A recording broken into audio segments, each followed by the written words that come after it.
Hey everyone, welcome to another edition of Dad's Turn to Talk. I will be your moderator tonight, Josh, and I want you all to remember to hit that like button and also to subscribe to that channel. We also timestamp our videos, so if there's a specific subject you would like to get to quickly, feel free to do that.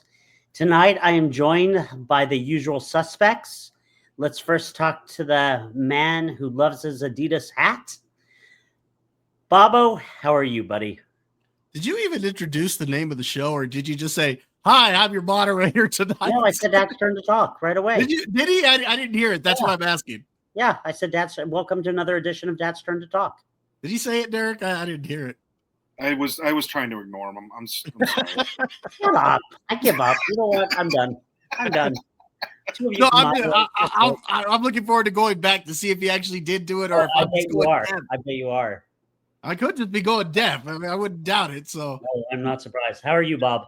I'm good. I've been getting over a cold. Remember, I said last week that I wasn't that I was feeling under the weather. Well, finally did get sick, and took several days before I finally started feeling better, but almost back to 100%. So that's good. Otherwise, doing good.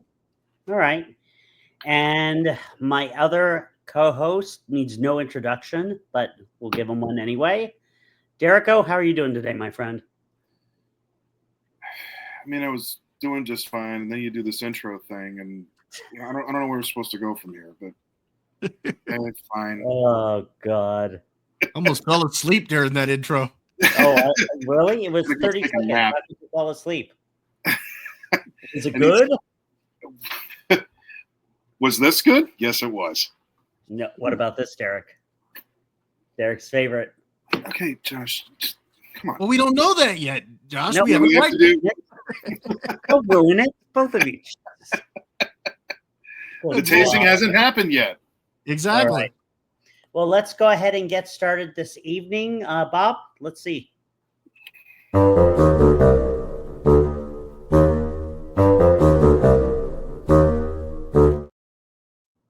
Oh my God. So as you all know, this past Sunday was Super Bowl Sunday.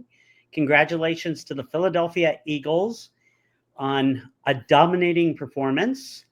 And, you know, besides the game, one of the biggest things people love to watch are the commercials. And so we thought we would kind of just give our opinions on what we liked, maybe what we didn't like. Had some really good commercials. I have some thoughts on some other things, but Derek, let's start with you, my man. What did you like? What didn't you like? Talk to us. Well, I'm not going to be able to contribute a lot here because I was too busy taking a look at my 1099 from Edward Jones because I was, pretending to watch the Super Bowl and enjoy myself, which, as I didn't care about the game, I probably wasn't going to care about the commercials either. I did see one that was very funny where, well, first of all, Matthew McConaughey is now a made man. Oh yeah, he doesn't have to do one more movie ever in his life. No, that's it. He's done. He can phone it in now. But there was one where he proposed this movie to, I can't remember her name. It was Greta Gerwig. Yes, thank you. And she was like, "You want me to make a movie about like a football caper?" And he felt so proud of himself. And yeah. I can't tell you how many times I've been in those shoes where I think I have this great idea for a movie, and then I tell one of my friends, they're just like, what? What are you talking about? And it took me a long time to finally realize what good concepts were and weren't. So I've been in those shoes before. So thank you. I get you there, man. I had this pitch for a Big Thunder Mountain Railroad movie. Exactly. Do you know how long that took to get right? It was good. I've had like 25 bad pitches before I got to a good one. You should do that, Derek. Well, I don't know. Who should I cast? Just try it. See what happened. You know what? Give it to our guest in a couple weeks, to Dave, who's going to be on. He's going to take it and steal it. So I better copyright it now. I know you all right. So then there was that one. A lot of AI commercials. Like a lot. Yeah. Like way more than we needed, I thought. We know what AI is. Yeah, it's the new toy. Okay, let's skip past that. What was the other one I liked? I'm trying to think now. The seal one kind of freaked me out. I'm not gonna lie. Right? Yeah, that was, Yeah. was just, huh? What is she? Ugh. Like I don't need AI to make seal an actual seal. That doesn't need to happen for me. And on that point, can I just ask that those Tubi commercials with the helm with that cowboy hat stuck on the flesh? What? I don't get it. Yeah, that yeah. Makes no sense. I will say that the one with oh Lord, Chris Pratt being Yes. an art expert, Yes, and with then Chris Chris Hemsworth coming up to him with that banana duct taped to a wall. If you guys have ever been to an art museum, my mom would take us to these occasionally. That's exactly how they look, and that's exactly how they act. So that was probably my favorite out of all of them. But yeah, I'm sorry, I can't really contribute much here because That's fine. I said that game was what it was, and we'll Okay. talk about that, I'm sure, a little later on. All right. Those are mine. Baba, what did you think? Well, first off, I haven't seen domination like that since Ryan Day took the Ohio State Buckeyes to the national championship when people were calling for him to be fired over the Christmas holiday. And why do you even need Andy Reid? Why do you even need to say his name? I know the name is Ryan Day. Yeah, Ryan Day. But the game itself was just an absolute domination. It was kind of boring. So the halftime show, I wasn't a big fan of it. I thought it was well put together. Just not my cup of tea. So the commercials to me were the best part of the Super Bowl. And just some of the ones that I really liked. So you mentioned the Matthew McConaughey one. There was actually like 3 that he was in. One of them was an advertisement for an app 2 of them actually, where he was in a commercial with Woody Harrelson. That one was kind of cool. Both of those were cool. But the Uber Eats one, which is the one where he was pitching the idea, and they've actually been building up to that throughout the entire season because they've had Uber Eats commercials with him talking about how there's this conspiracy between the NFL and food to make you want to eat. And so I thought it was kind of cool. You see him pitching the idea, and he's like, who was it? They had Martha Stewart in that. Yeah, Greta Gerwig. So yeah, it was kind of cool. I really liked that one. I also liked the one with Billy Crystal and Meg Ryan, where they recreated the scene from when Harry met Sally, where they're back in the same diner. Yeah. And as soon as she puts on the mayonnaise, the Hellman's mayonnaise, she starts having an orgasm, just like she was faking one in the movie. So they recreate that scene. But what I thought was cool is at the end of the scene, you got Sydney Sweeney right there, and she's the one who quotes the line, I'll have what she's having, So I thought that was cool. I actually liked the Seal commercial. I thought it was funny. It made me laugh because I didn't have it on my bingo card that Seal was going to be a seal. And so I thought that was kind of cool. The beer commercial with David Beckham. Yeah. And Matt Damon, where Matt Damon's playing his brother, like his long lost brother. What was cool about that commercial, I found out that the parents in that movie were David Beckham's actual parents. Oh, really? So, yeah. So that was cool. And you see him go to America to find his brother. And it turns out it's Matt Damon. And he's got the name Dave Beckham, so I thought that was a fun one. The Doritos one. Yep. Where the aliens are trying to take the chips and, he's fighting to hold on to them. And that was cool because you see the beam just kind of zero in on the Doritos and it's throwing him up and down. So I thought that one was cool. And then another one that I wrote down that I liked was the Dodge Ram one where Glenn Powell is playing Goldilocks. Yes. He's reading the story of the 3 bears, and he's just changing the story, and you see him slay a dragon, and And so I thought that one was pretty cool. And then one last one that I really liked was the Jeep commercial with Harrison Ford. Yes. I thought that one was pretty cool all throughout. And then my favorite one was actually the Lilo and Stitch teaser that you see Stitch running around the football field and they're trying to catch him, and they're trying to catch him with a trash can there. And next thing you know, they finally catch him, and then you see him driving the cart along. One of the reasons I like that is because I think the marketing for Lilo and Stitch has been pretty good.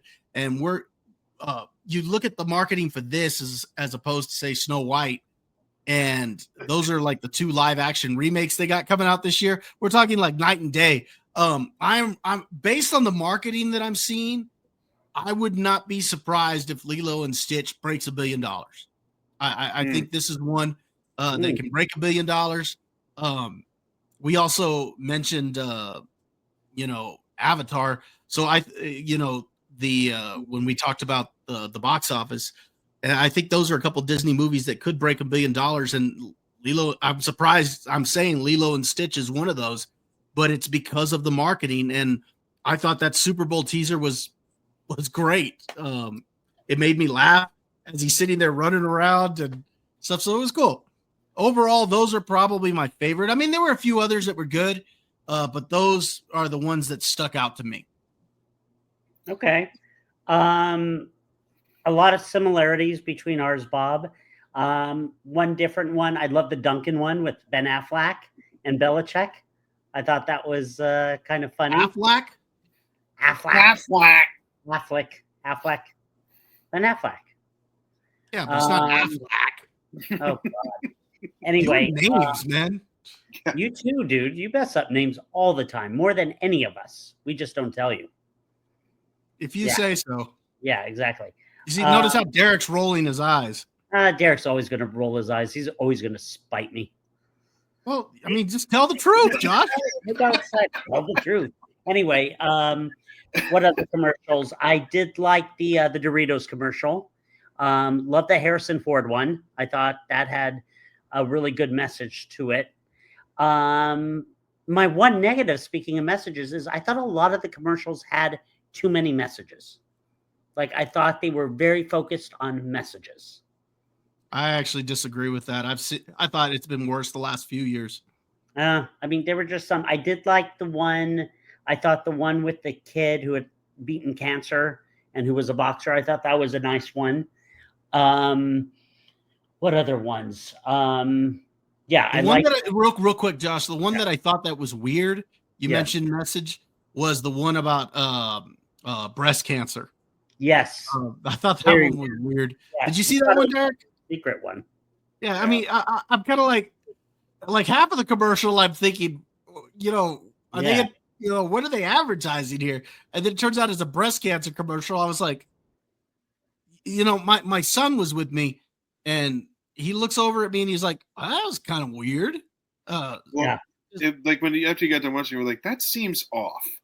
Yeah. Don't we usually do that differently? I could be wrong. Yeah. I mean, we're all fans of trying to beat that thing, but there's ways that we express that message as well. Yeah, I think it could have been done better.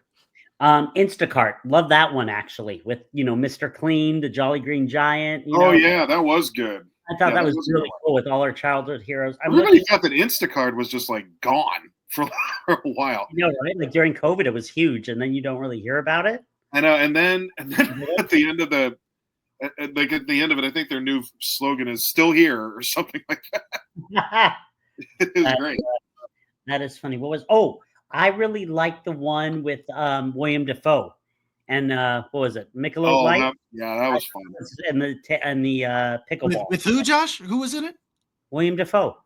William Dafoe. Willem. His name is Willem. I hate you, Bob. I hate you. Bob, I am tired of this. Okay? I'm just trying to talk, and you want to interrupt, and you want to humiliate. No, I'm asking the question. Who was in it? Because I didn't know William Dafoe was in it, but I knew Willem Dafoe was in it. Oh my! We're not just going to let you sit here and disgrace the good name of Willem Dafoe. That's not exactly Willem Dafoe. Are you writing it down? Good. No. Not you. I'll just look if there's anything That's else. why you got it wrong. He didn't write it down. Hate me. I'm done. I am done. The two of you are going to put me in an early grave, and that'll be it. Just keep going. Well, I'll get you a sun-kissed orange 0 for you to enjoy there.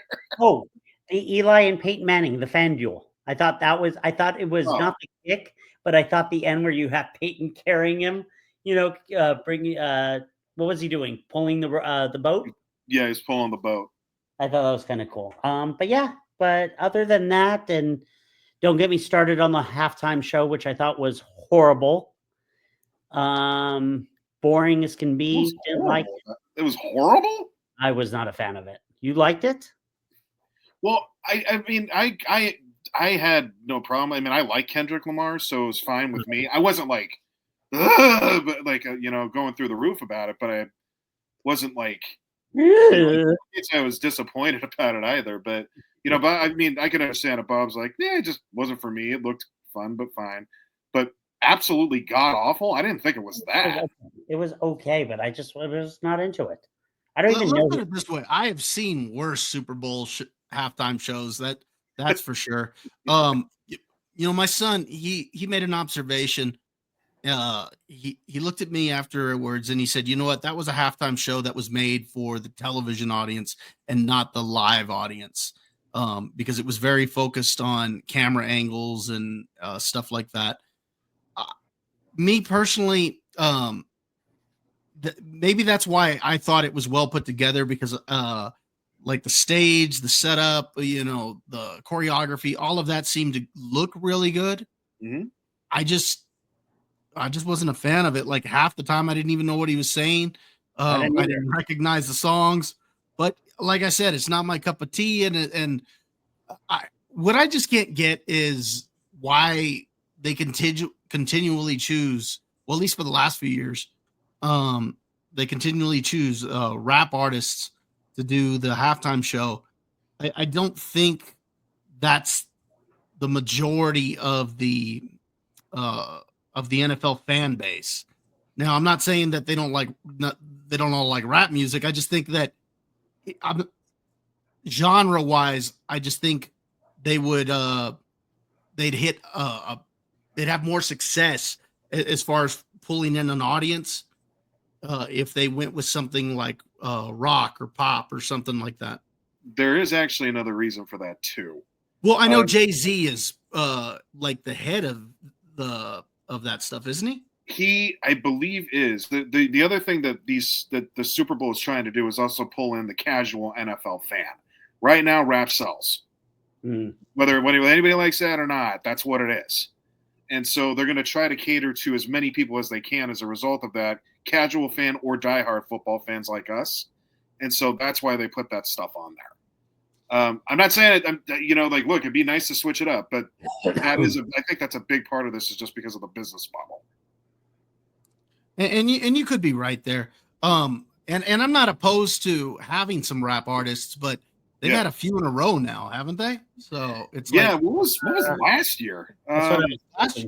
Last year was Snoop, wasn't it? No. Was it Snoop and Dre? Was that last year? No, that was in LA.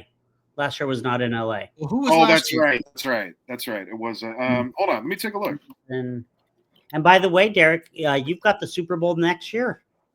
I know. I saw that, and I said to myself, "Well, if you thought it was painful to get out of that parking lot before, you ain't seen nothing yet." Let me see here. Yeah, who was it?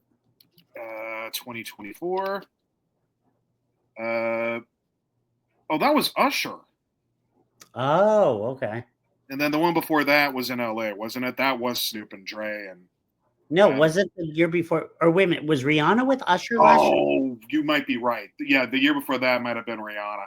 It was Rihanna, and then before that was Snoop and Dre and all them. Yeah, that was awesome. And Eminem. I guess you can consider, Rihanna and Usher a little bit more pop. Yeah, I agree. Still a hip hop flavor there.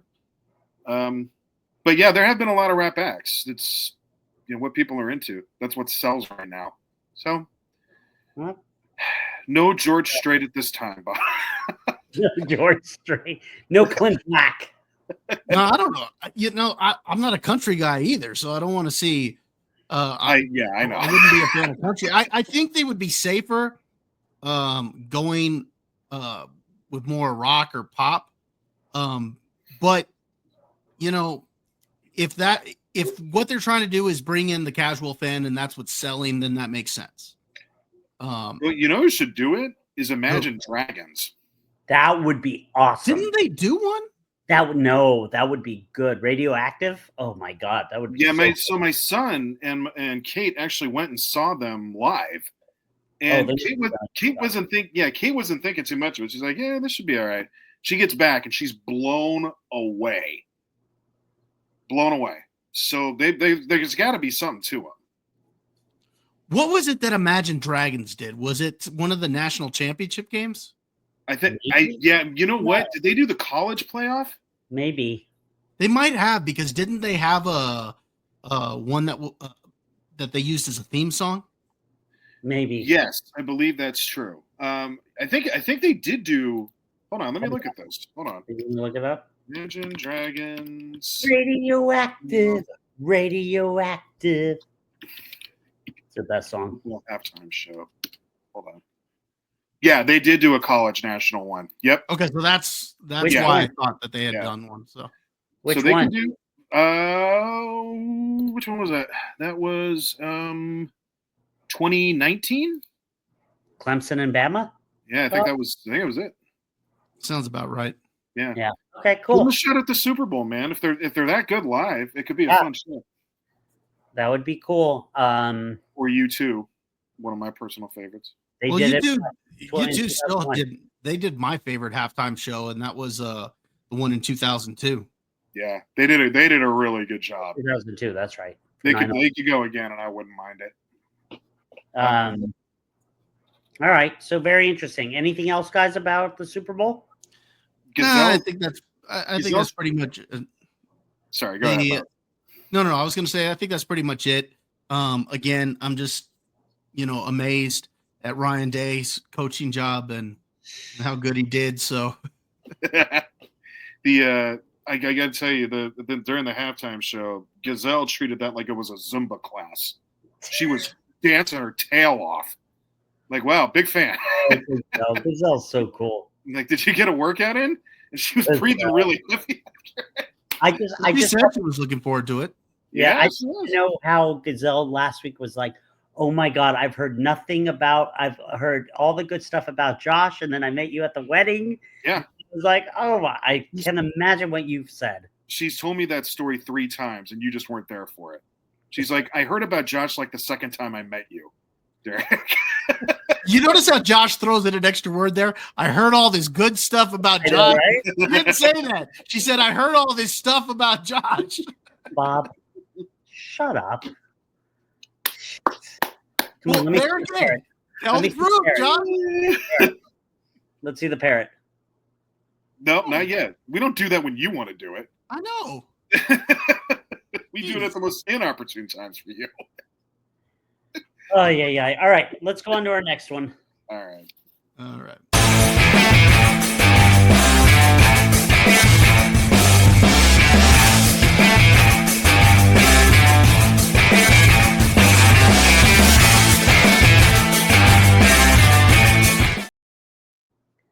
right. So keeping the theme of sports right now, the gentleman and I had talked about some topics for this week, and I believe it was it you, Bob, who came up with this, that wanted to rank our top 5 favorite sports movies of all time.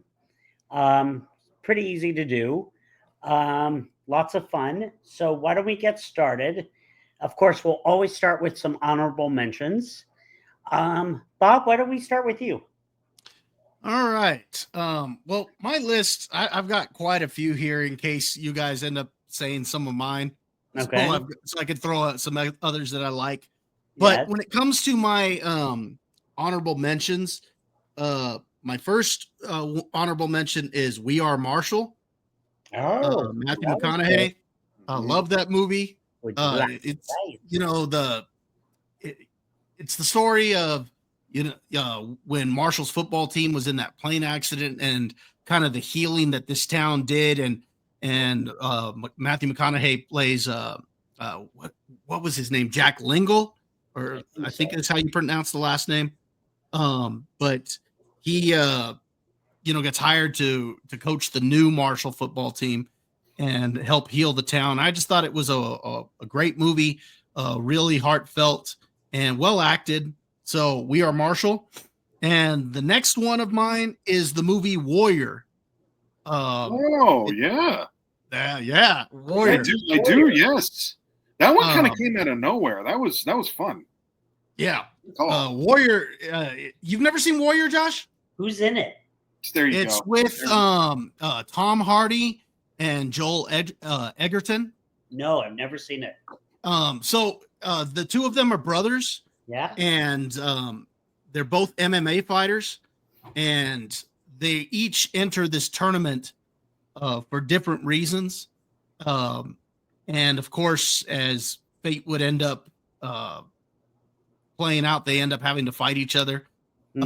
It's cool. Nick Nolte plays their father. Kurt Angle has a role in it.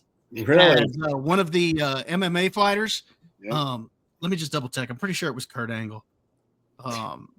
It was Kurt Angle. Thank you for Frank Grillo plays the trainer Nice. for Joel Egerton's character. So yeah, it's a fantastic movie.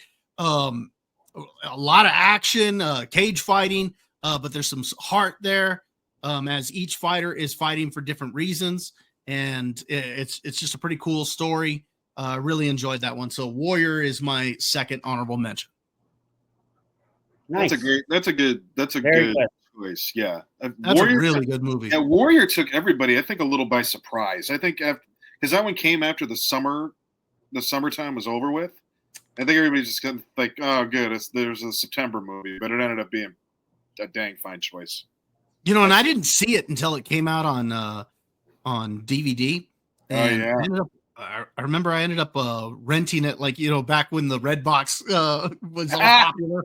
Oh God, yeah. And that's how I ended up seeing it. And I was like, oh my God, this is a really good movie. Yeah. Good call. Ended up buying that one. That's a good one. That's cool. All right, Derico, what's yours? Okay, so I'm going to start with start my list off, my honorable mentions off, because this is my list, and I don't care what anybody says about it. If I consider it a sport, it's going on there. Okay. My first honorable mention is The Wrestler. Interesting. Yeah, with Mickey Rourke. Yeah. Great movie. People tend, you love watching WWE, but folks, there's a very dark side to what pro wrestling is. And that takes you through a lot of it. Yeah. It's probably much more realistic what a lot of guys go through than what your typical WWE superstar would. Yeah. You can find a show on Netflix that I think it's called Wrestlers, where it's like Al Snow's promotion, and it's just these folks are not rich and famous. They're just doing it because this is what they love, and you're hurting your body an awful lot for something that may not give back to you. Right. And so that was my first honorable mention. My second is White Men Can't Jump. Heck yeah. Mm-hmm. Take it, Derek. Sorry. My bad, Bob. I was licking my chops for that one. I know. I'm sorry. Okay, you know what? You do your best. No. You go ahead. Go ahead. Okay. All right. I've got plenty that I can throw on there too, but I'm going to tell you where I ranked it. I got you. Okay. White Men Can't Jump it sums up street ball in the best way. There is nothing that shows how much smack you can talk like a movie like White Men Can't Jump. That is what it is like when you get on a court and you start playing and guys just start running their mouths. That's what it is. And there's a lot of great story to it as well, included in it. But that's the heart of it. And Wesley Snipes and Woody Harrelson together just are a good pair. That's just good stuff. So that's why I'm decided to give that one the honorable mention. Bob, where did you rank that? Actually, that was going to be my number 5. So Was it really? That was going to be my next one I was going to talk about. So I have to throw another one in there. But Old Bob's Thunder. Dang it, Derek. Sorry about that. No. That is an awesome movie. I love White Men great. Can't Jump. Yeah. So good. All right. All right. For me, so I've got 3 of them. And it's funny how both of you. 2, and hold on to the other one in case you need it. Okay. So my number 7 was Rocky. Oh, right. Why? You too? Yeah. Yeah. I'm telling you, it's my top 5 are different, but I think you'll like them. Just Rocky was always a feel-good story to me, and really just loved him being the underdog. And we did a Rocky show, so I don't want to go too much into it. My number 6, Hoosiers. I think we watched that in elementary school too. I mean, there's nothing better than Gene Hackman, and I forgot who else was in it. It's been so long since I've seen it, but I mean, it was just the fight in that Indiana basketball team, and really, really cool. So I'll leave my other one out in case I need to bring it in. I hope you have more, because at the rate we're going, we're going to end up needing it. Yeah, I'm really hoping I got enough here. Yeah, we'll see what happens. All right, Derek, go ahead. Give us your number 5. Okay. My number 5 is a little off the beaten path. It's not a real well-known one, but it is hilarious. My number 5 is a movie called Slapshot. Oh my God, that's a good one. God. If you want to watch a movie where basically every other sentence is something that we can't even begin to try to say on this show, yeah, you're going to want to watch Slapshot. And I had no idea that Paul Newman could be that funny. It's a bunch of very brute, rough hockey player dudes swearing and cursing up a storm, and hilarity ensues as a result of that. It's not one that you usually think about. My buddy Kevin had to he yelled one of the lines, which I can't yell here, and I was laughing hysterically. And he goes, "Have you never seen that?" And I'm like, "Seen what?" And he said, "Slapshot." And I said, "No." And he goes, "You need to see Slapshot. Go do yourself a favor." This is when they still had video stores. I've known that guy for that long. He said, "You need to get yourself to the video store. You need to rent Slapshot." And that's what I did. And it was a tremendous weekend. So thank you all. Thank you, Slapshot. And thank you to the rest of the cast and the director. Very cool. Okay, I was right. Okay. Go ahead, Bob. What's your number 5? Well, it was White Men Can't Jump. Well, it still is. My number 5 is White Men Can't Jump. But since Derek already talked about it, just another film that I enjoyed, Little Giants. Yeah. Great movie. You got Rick Moranis and Ed O'Neill as the O'Shea brothers. Ed O'Neill's character, I believe his name was Kevin in the movie.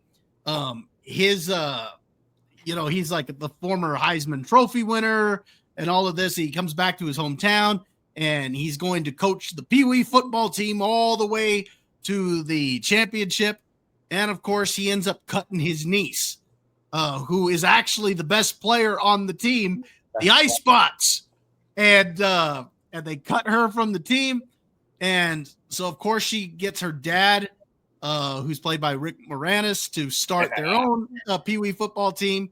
And they're the Little Giants. And what makes it hilarious is because the two teams have to play each other, because there's a rule that you can't have two Pee Wee football teams in the same town or something like that. So they end up having to play each other for the right to who's going to be the top team. There's just some stuff that's hilarious in it. Like the kids where they take the little the pills to be foaming at the mouth, as they're getting ready to get a play. You got that kid on the Cowboys side, Spike, and the Spike don't Icebox play with girls.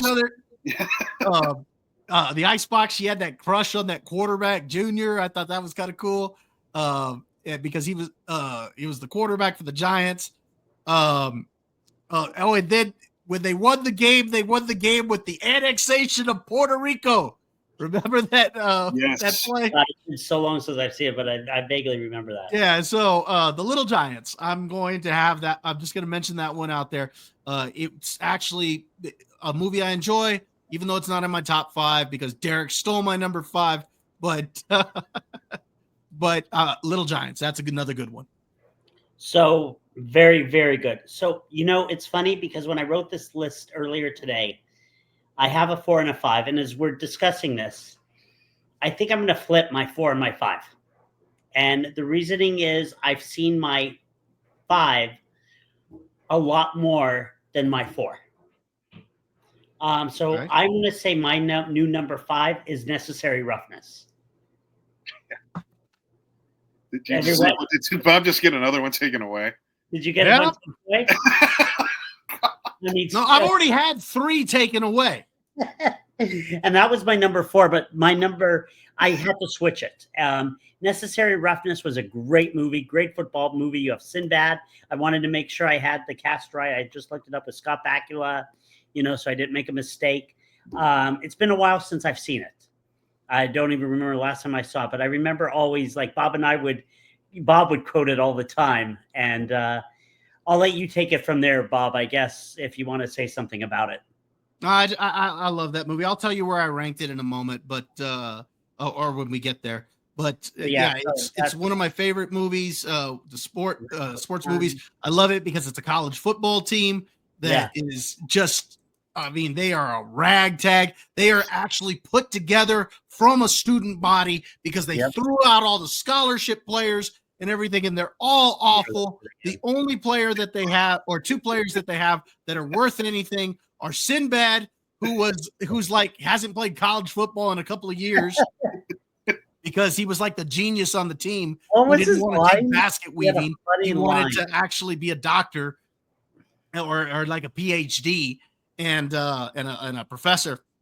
And then of course Scott Bakula, who's 34 years old, who skipped college and came back.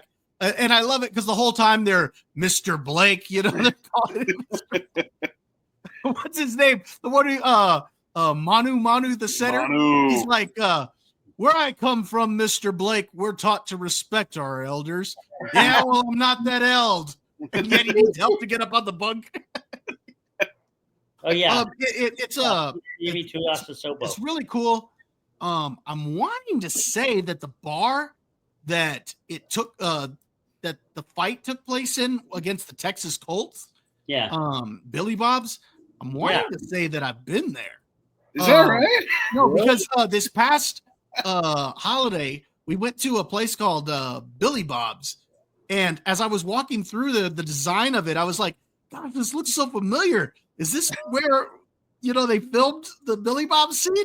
That is neat. So I don't know if that was in fact it or not, but either way, it was kind of cool to think about it. So yeah, Necessary Roughness is an awesome movie. And what I love about it is as they're going through the movie, they keep losing and losing and losing until finally they get a tie on the next to the last game and then finally beat the number 1 team in the country right at the end of the movie. But they're all acting like they won a national championship.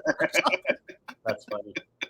A great movie. Hilarious. All right, good. Wait, where was the bar?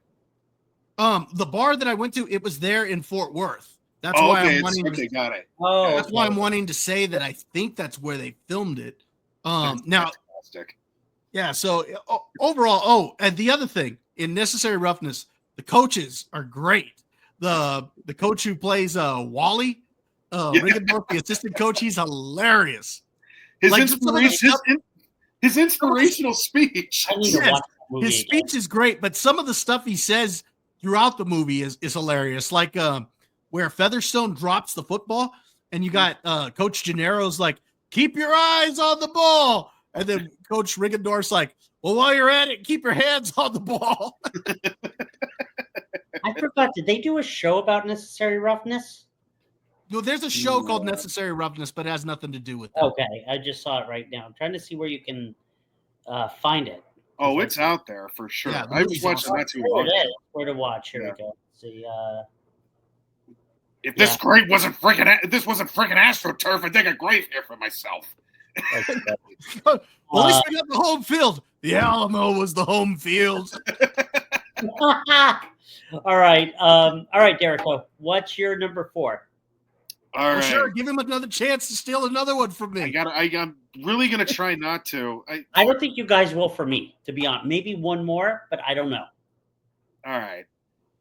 I'm hoping that this one is just sticking to my list, but I can't help it. My number 4 is Caddyshack. Good movie. I almost put that. I wish you had, just so he could steal it from you. Rodney Dangerfield. Caddyshack is tremendous on every comedic front. There's no dimension of that movie that I still think about that movie, and it has some of the best one-liners ever in film. And it's and they hit you so subtly sometimes. Like, you take drugs, Danny, every day. Good for you.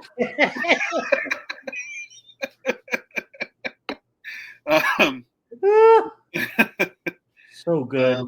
They're and then the great Ted Knight playing that terrible judge, which is, I mean, God, what a to this day, one of my best friends and I still are just like, Swally, get your foot off the boat, just to keep messing with each other. So there's a line in Caddyshack that may be the best in terms of cinema that I cannot repeat here. We'll talk about it later, gentlemen. Okay. But Caddyshack is gold in every which way. Don't bother with the second one. The second one's just goofy, but the first one is a work of art. It is. Yeah. All right. Bob? Well, my number 4 was Caddyshack, but my number 4 is A League of Their Own. That's a great movie. That was my number 8, Bob. I don't care about your number 8. I want you to steal your other ones. No, it was just funny. That was going to be good. Now I took your number 8. I hope we take your others, so you have to come up with one on the spot. That's a fantastic movie. No, yeah, A League of Their Own is a great movie. Tom Hanks is great in it. Gina Davis is brilliant in this movie.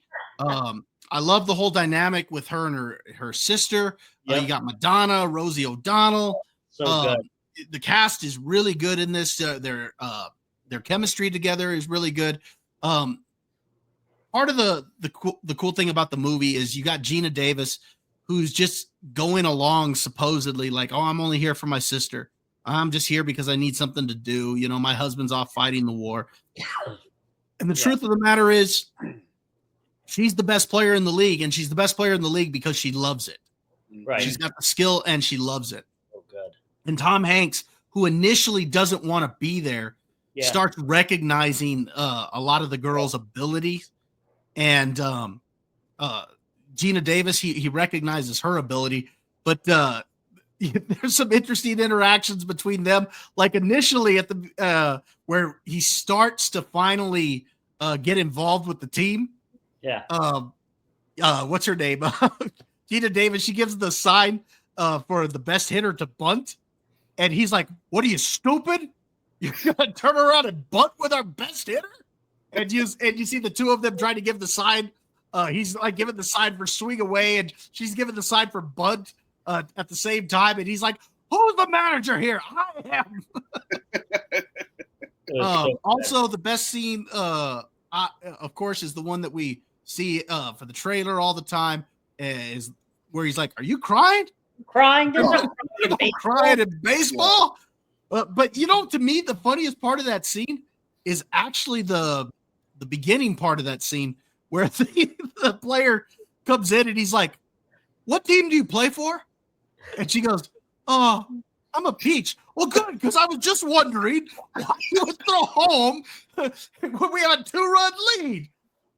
He's like, "You start using your head. That's that lump that's 3 feet above your head."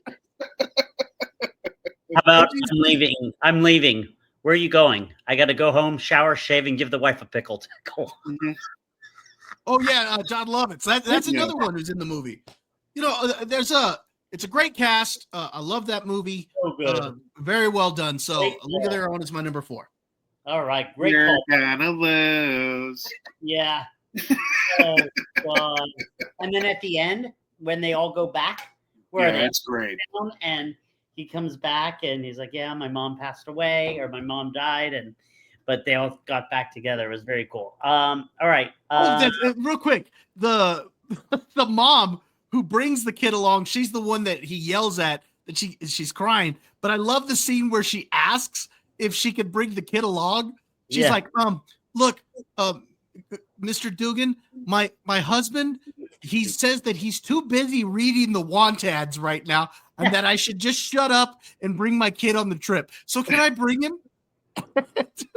and Tom Hanks is like, You have Well, that he looks at her like, are you seriously asking? Like that's just looking like. Oh, do you have that movie? Did you buy it? No, honestly, that's one I don't have. I'm Ow. surprised as much as Wow. I love that movie. That's a fantastic. All right, very good. All right, Derico, what's our number 4? Me number 3? No, we're on number Josh, 4. it's your turn. Oh, it's my turn. Yeah. My number 4 is Major League. Yeah. And I switched it with Necessary Roughness because I've seen Major League so many times. Love it. God bless Bob Uecker. Just a bit outside. And then when they play Wild Thing for Charlie Sheen, believe it or not, I also like the second one. Like I didn't put it on my list, but it wasn't nearly as good as the first one. But I still liked it. And then when Charlie Sheen ends up sleeping with Corbin Burnson's wife, he's like, "Oh crap!" And then, and I didn't even know, Bob, that until recently that oh God, I'm blanking on the one who played Palmer in 24. Oh, Oh my God, I can't remember the name of the actor, the Allstate guy. Yeah. Oh yeah. What's his name? Played Pedro. Yes. Like you wanted to say Jaboo, but that was the little doll. Let me look up his name real quick. Oh my God, it's gonna bug me. But I mean, how great was that movie? I mean, you had Dennis Haysbert. Yes. Haysbert. He had never Cleveland had struggled, and then the owner wanted them to lose, and they just came back and started winning, and then they were peeling the bit of clothing off the picture of her. Just such a good movie. Love that movie. Can see it over and over again. It was actually on today. I love the scene where Willie Mays Hayes tries to steal the base and he slides and he stops like 3 or 4 feet in front of the base. Gives him the bird. I know. I love when they do the credit card, the commercial, and he like slides in. Never leave home without it. Never steal home without it. Oh yeah, never steal home without it. Yes. What makes that commercial funny is they're like, we're a major league ball team. Nobody knows who we are. Heck, the people in our own city don't know who we are. They were so bad. Did they even say like what the record was when he first when they got there? I don't remember, but they had multiple losing seasons in a row. So not good. All right, number 3, top 3. Derico, what do we like? Crisco Ball to third. I'm sorry, I had to get that out. Okay, I'm actually gonna leave because this one was a tie because I don't want to take it potentially from any of your lists. I'm gonna stay away from one of them. I'm gonna go with this one because this one I think I might have better luck with just isolating. My number 3 is the Bad News Bears. Oh wow, good choice. Very good. I don't even know if I ever saw the Bad News Bears, believe it or not. Oh, dude, watch both of them. They're both great. Okay, yeah. Hey, Derek, when I give you my number 3, then you can tell me what your number 3 was because my number 1 and 2 have already been taken. So okay, all right, I'll do. Well, I don't want to know. Josh may have his ruined if I do. Go do it. Yeah, you got to do it. No. The Bad News Bears is a fantastic movie. I'll have to check it out. Yeah, it's the first one stars Walter Matthau as the coach, and the second one stars Billy Bob Thornton. Oh, I think I did see the one with Walter Matthau. Maybe Yeah. a long time ago. I know exactly what you're talking about. Yeah. And Bill and they do another edition of it with Billy Bob Thornton, and it's still just as good. Okay. Yeah. What did what was the name of their sponsor? It was like Peekaboo's Gentleman's Club or something. So that's what they wear on their baseball uniforms when they go. It's a great movie about, like, talk about a group of ragdoll, like just real scruffy. That's what this baseball team is. None of them want to be there. They all know they're terrible. And this coach who really, he knows the game, but it's like he's kind of just not exactly the highest class of society himself. Right. So it's about how they all come together to be, this group of bandits and become, a good team. And it's heartfelt. It's funny. It's got a little bit of everything. So watch both of them because they're great. Okay. Nice. Bobo, what's your number 3? Jerry Maguire. That's a great pick.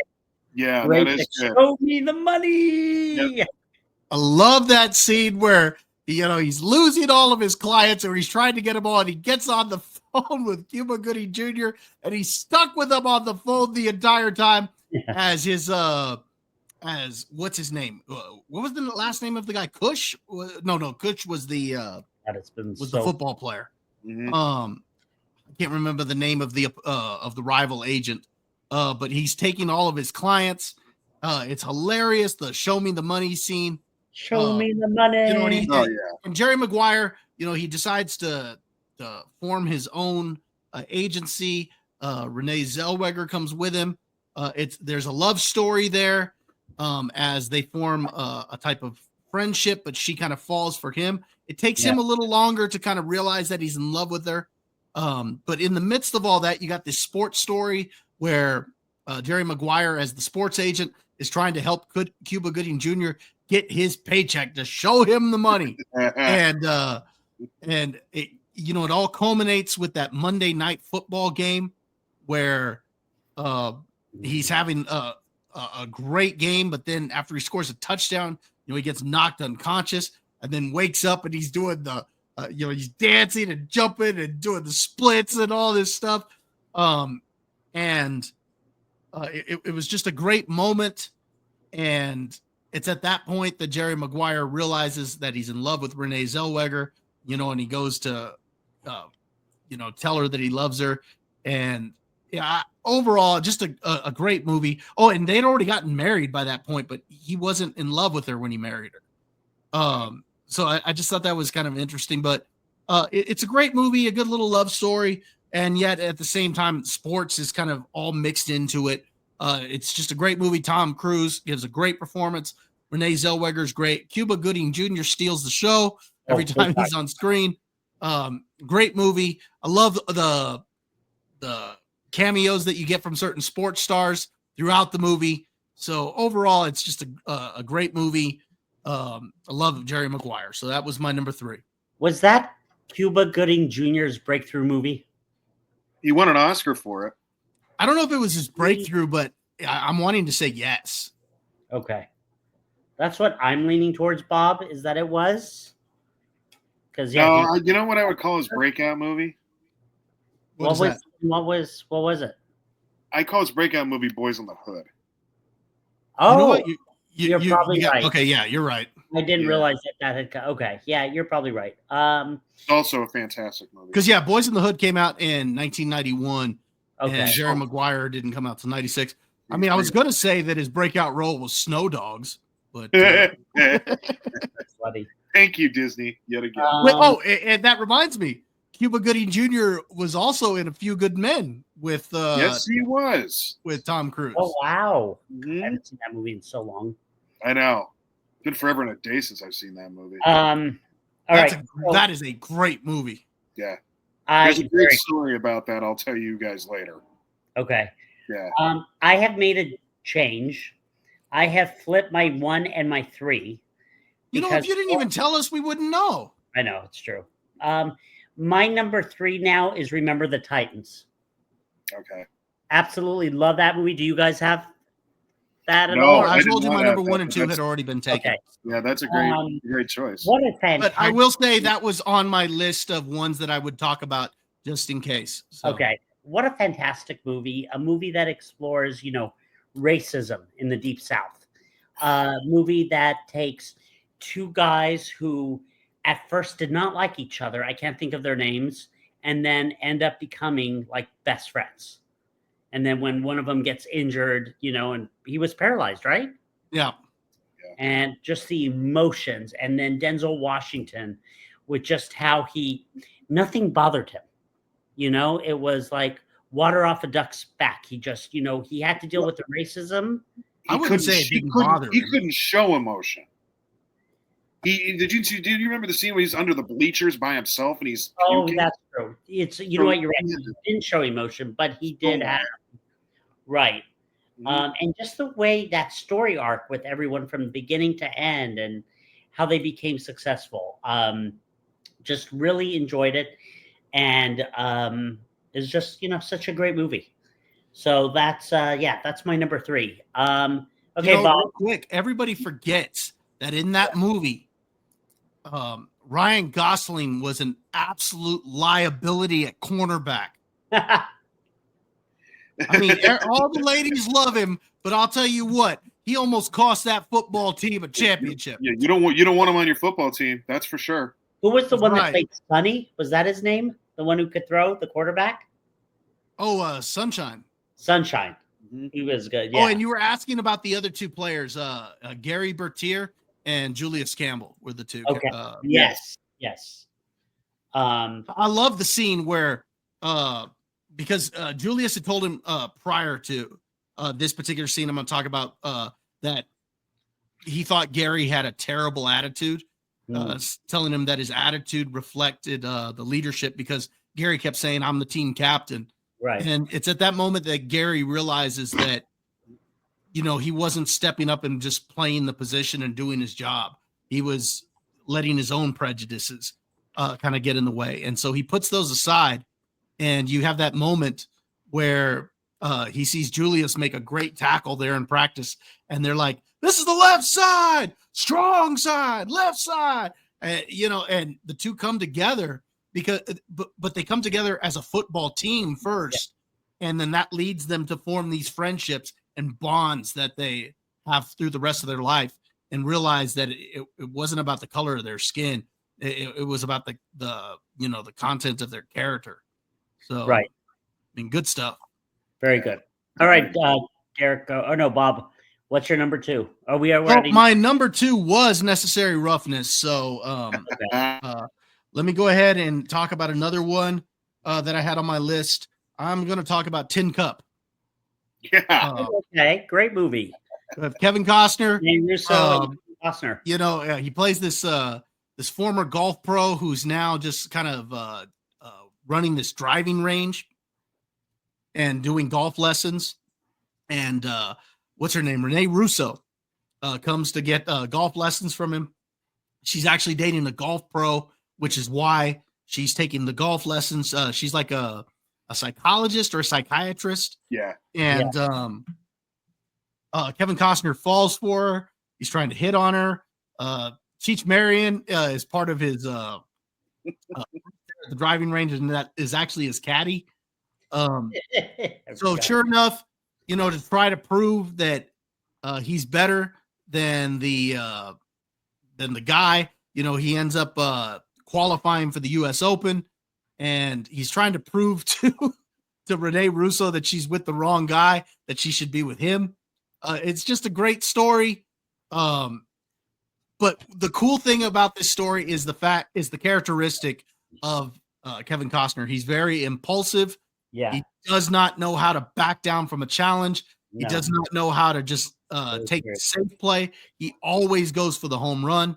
And that actually costs him at the end of the U.S. Open. He has a chance to win it and just lay it up a shot that he's missed through the whole tournament. Instead, he decides to go for it all. He misses it. And instead of still taking the layup, he just keeps going for it and going for it and going for it. It ends up losing the U.S. Open.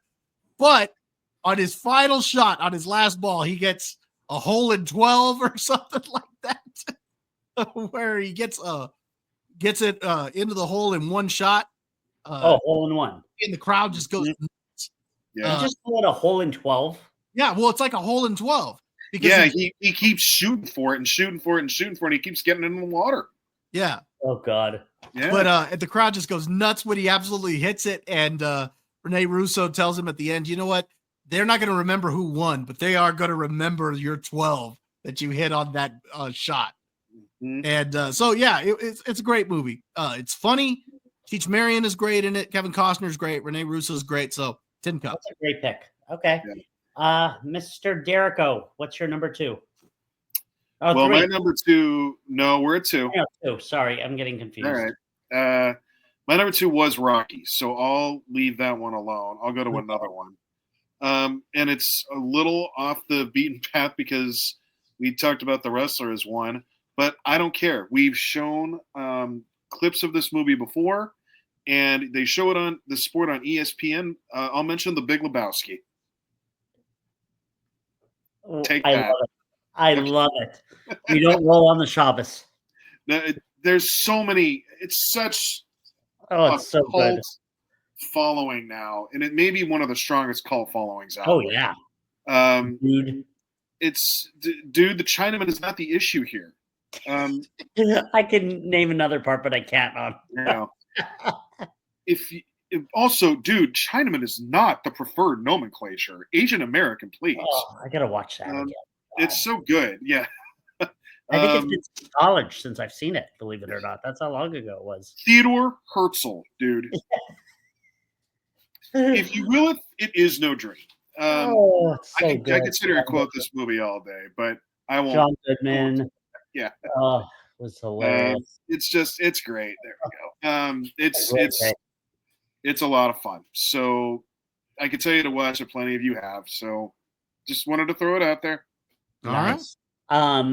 My number 2 is a movie that Bobby knows about. I love, and I just watched it the other day. Draft Day. Yeah, Draft Day is great. I absolutely love that movie. I wish they would do a sequel to it. Apparently, they're doing a sequel to it, but it's going to be basketball, which I don't know. It doesn't really appeal to me that much. But the way Kevin Costner and Jennifer Gardner, their chemistry was amazing. It's funny, after seeing that movie, I called Bob and I'm like, can this happen in the NFL? And he's like, I don't know. I still think it was exciting. I mean, 3 first-round draft picks, getting them all back. Yeah. But it was just so good. And just each person just did an amazing job. And, trying to figure out Bo Callahan, if he was the number 1 overall pick, and, ask me why he wasn't at his party. And he's like, why wasn't he at his party? And then he's like, do you really think the cops will, take down all of the names of his teammates? And I just love that. And then the Seattle general manager who had gotten the picks, and he's like, I'm sorry, that deal has passed now. We're a different, organization than we were 30 seconds ago. And at the very end, Kevin Costner gets him back. And he's like, it's off the table.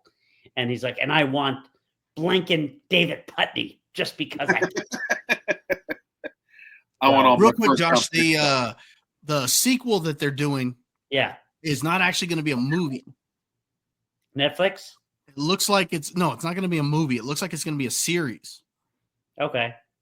It looks like it's going to be produced by LeBron James. Oh. Okay. Could be fun. Good. I mean, I'll probably watch it. NBA, kind of interesting. Yeah. Who else? And I thought, the one who passed away, who was Black Panther. Oh, yes, Chadwick. Did an amazing job. Yeah. And you know what? And the thing is that in Draft Day, he was an Ohio State player who played under Ryan Day. See, and he was a number 1 pick. Recognize greatness. Oh my God. It was interesting, him being a middle linebacker, and Vontae Mack, no matter what. Yep. And Dennis Leary was great. Dennis Leary was like basically the Barry Switzer. Yeah. Dennis Leary never gets the credit he deserves for how good of an actor he is. Oh, he's so good. Everything he does a great job. He was great as Sergeant Stacy, or lieutenant in Spider-Man, in Mhm. the Amazing Spider-Man. I thought he Yeah. did a good job too.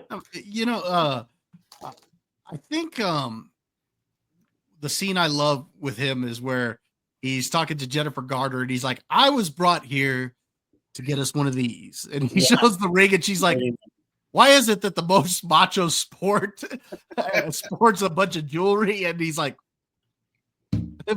Deflated. That movie is so. I just literally watched it. I have it saved on my DVR from like 4 years ago, and I Great just movie. watched it the other day. Love that movie. But you know what makes that draft, because you were talking about the whole scene where Yeah. he switches the picks around. Yeah. Because of the way he switches the picks around, he ends up getting, the linebacker he wanted anyway. Correct. But he ends up getting a returner that he needs, and with the next pick that he's able to get a running back that the coach kept insisting that he get. And they were able to keep the quarterback that they wanted, because the coach was like, I don't want a rookie at quarterback. I want somebody who can run my offense. Right. So it was just great the way that it all played out. Oh, and Frank Langella in the movie as well. Oh, he is. I want you to make a splash. Okay? I heard we need a shiny new toy. And then he comes back from not getting the Bo Callahan, and the first thing, you son of a. Yeah, and I love it because Kevin Costner's like, all right, give me a couple minutes and then you can fire me. This is the question. And Derek, you're starting to really love football like Bob and I have grown up. So I'll ask Bob, but Derek, you can answer as well. Do you really think a team would do what they did in terms of passing on Bo Callahan, and then all the other teams start to freak out? Kind of the same reaction Bob had before. It's like, I don't think so. I'm going to say, after all the years I've watched football, it's a movie. What are you going to do? No, it does happen. It does happen, though. Yeah, remember Aaron Rodgers? He kept dropping because somebody passed on him. With 26. That is true. I forgot about that. Now, here's the thing. It's not that the teams were freaking out. I mean, they're saying, oh, yeah, everybody's freaking out. But it's because teams weren't sure what to do at that point, because they had already planned that this guy was going to go number one. And it's like, okay, well, I'm going to go this, or I'm going to go this. Right. And if somebody picked out of sorts from what they were expecting, it puts them in a position, because they're like, okay, I'm going to go wide receiver, but all of a sudden the picks comes to them, and this guy everybody thought was a number one pick was there. So now they're under pressure. It's like, okay, do we take the receiver we're still supposed to take, or do we have to answer to the fan base why we didn't take this guy who was available? So, it kind of threw the whole draft out of whack. And it's not the first time you've seen that. It does happen. Yeah. All right. So great movie. All right, gentlemen. Let's go to our number one. Who do I want to pick? Derico, let's go with you. Okay. I can't get enough of this movie. To me, it's nearly a perfect movie in just about every dimension. My number one is Moneyball. I knew you were going to pick that. Someone to say it. I was like, nobody picked Moneyball? Oh no, I did. Bob knew. What a great movie! Fantastic. Oakland A's. It's a movie that shows baseball for what it really is, which is a business. Yeah, that's what baseball is. And it couldn't be a movie about the New York Yankees. It could not be a movie about the Boston Red Sox. It can't be a movie about the team that makes the money. It has to be a movie about the team that is down in the dirt. Yeah. There's no chance of making money. And that's the Oakland A's, or what was formerly the Oakland A's. And all of this was too apparent as I was growing up. And my first baseball game was an Oakland A's game. I was there in '89 when they won the World Series, and that was as good as it ever was.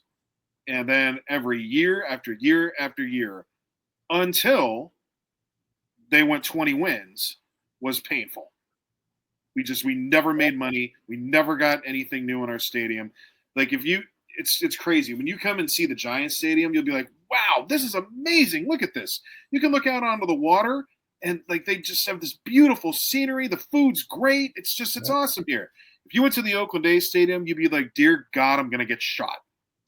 Well, I've driven it right past it with you many times. You'd wonder if you would get probably the latest edition of tuberculosis. So you better hope you have your shots. It's like a cabinet right there. It's it's always bad news, but you went. You still showed up because that's what you do. Exactly. And it is, and like it was a lot of fun. Like the Oakland A's fan base, it's like, well, who's the Oakland A's rival?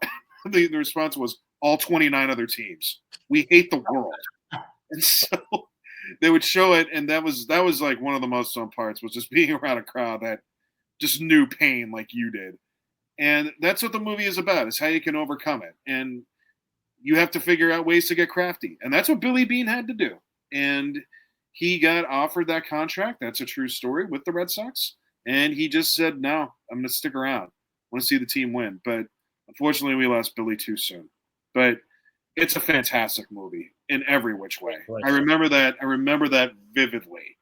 And they did such a good job with the film. So that is my number one. Excellent. Yep. I'm just looking something up real quick. Bobo, you said you had one, so what's your replacement?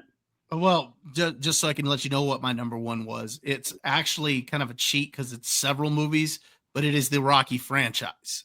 Okay. Because I just think all of those are really good. Even number 5, I would still put in there.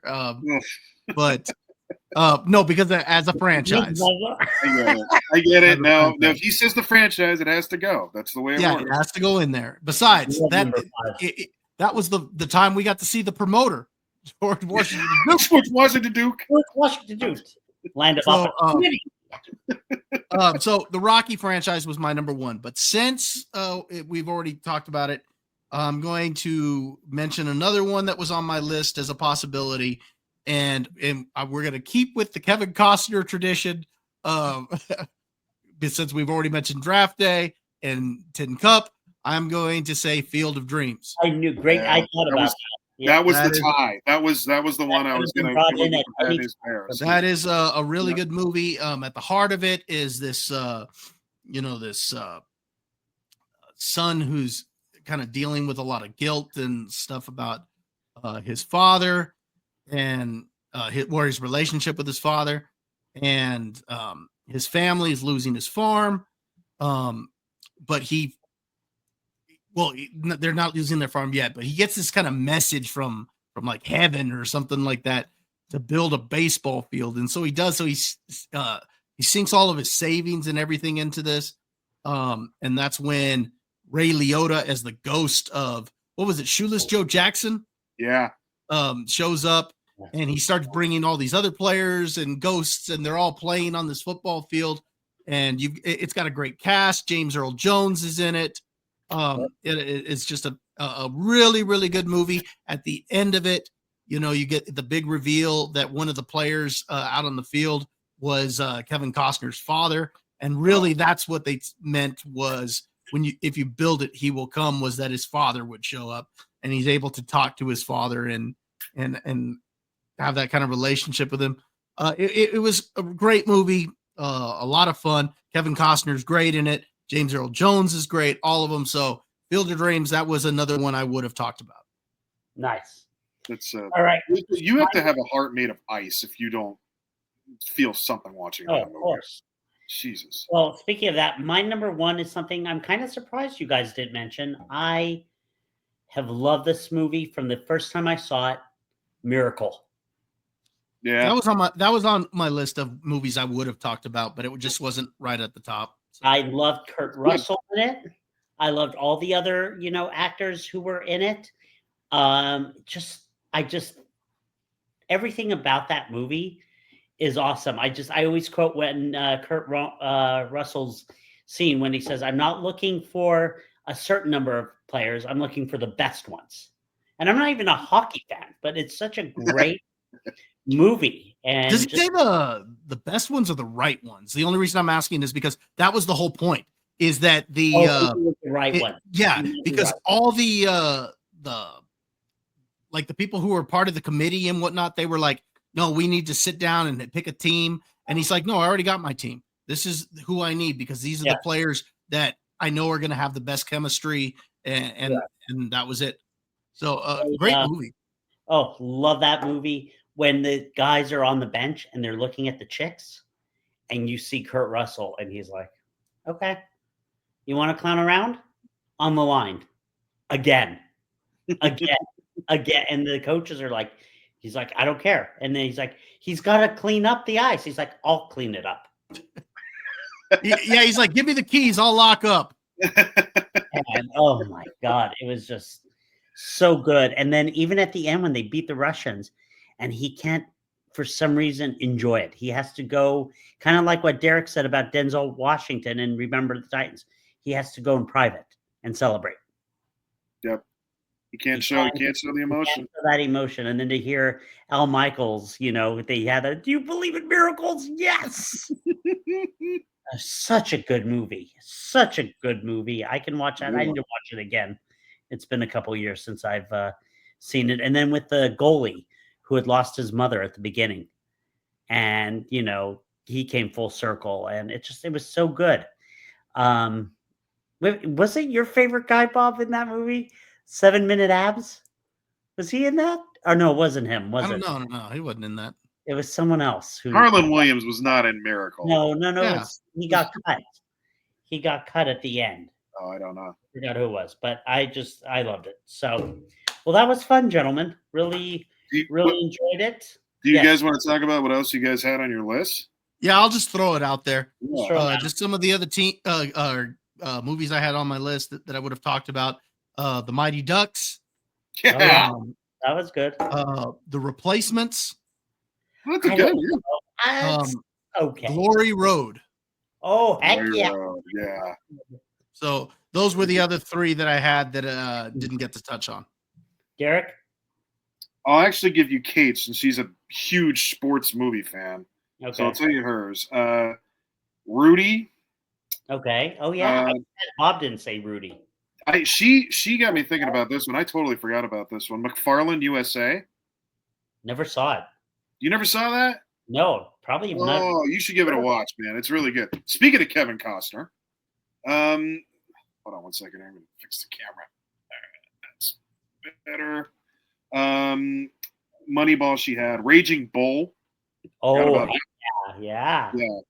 And then, let's see. The Sandlot. Yes, that was another one I thought about. You're killing me, Skulls.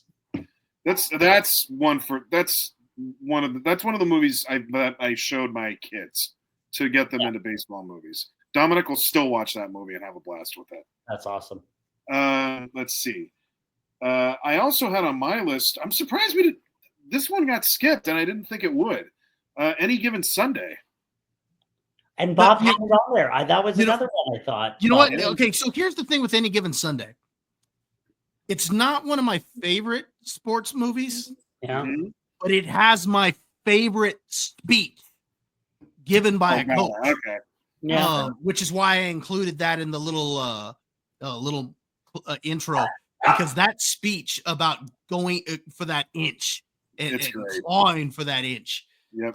I think that is a great scene, and just seeing the reactions from all the players. Jamie Foxx is good in that movie. Yeah. Dennis Quaid's great in that movie. Everybody's good in it. It's just not one of my favorites, but it does have my favorite speech. And I will give this to Jamie Foxx. Maybe one of the best Al Pacino impressions I've ever heard. Oh, really? If you go back and listen to him in that movie, he's spot on. It's fantastic. I'll list dude, some of the other actors. What's his name?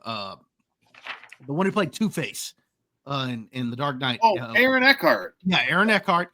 Yeah. Cameron Diaz is in it. LL Cool what's her name? Jesse Spano plays the hooker. What's her name? Elizabeth Berkley. Thank you. Mm-hmm. She plays the hooker that Al Pacino hires. That's when she was going through her little phase where she did showgirls and all that stuff, trying to show her. There was a phase. Made by the Bell image.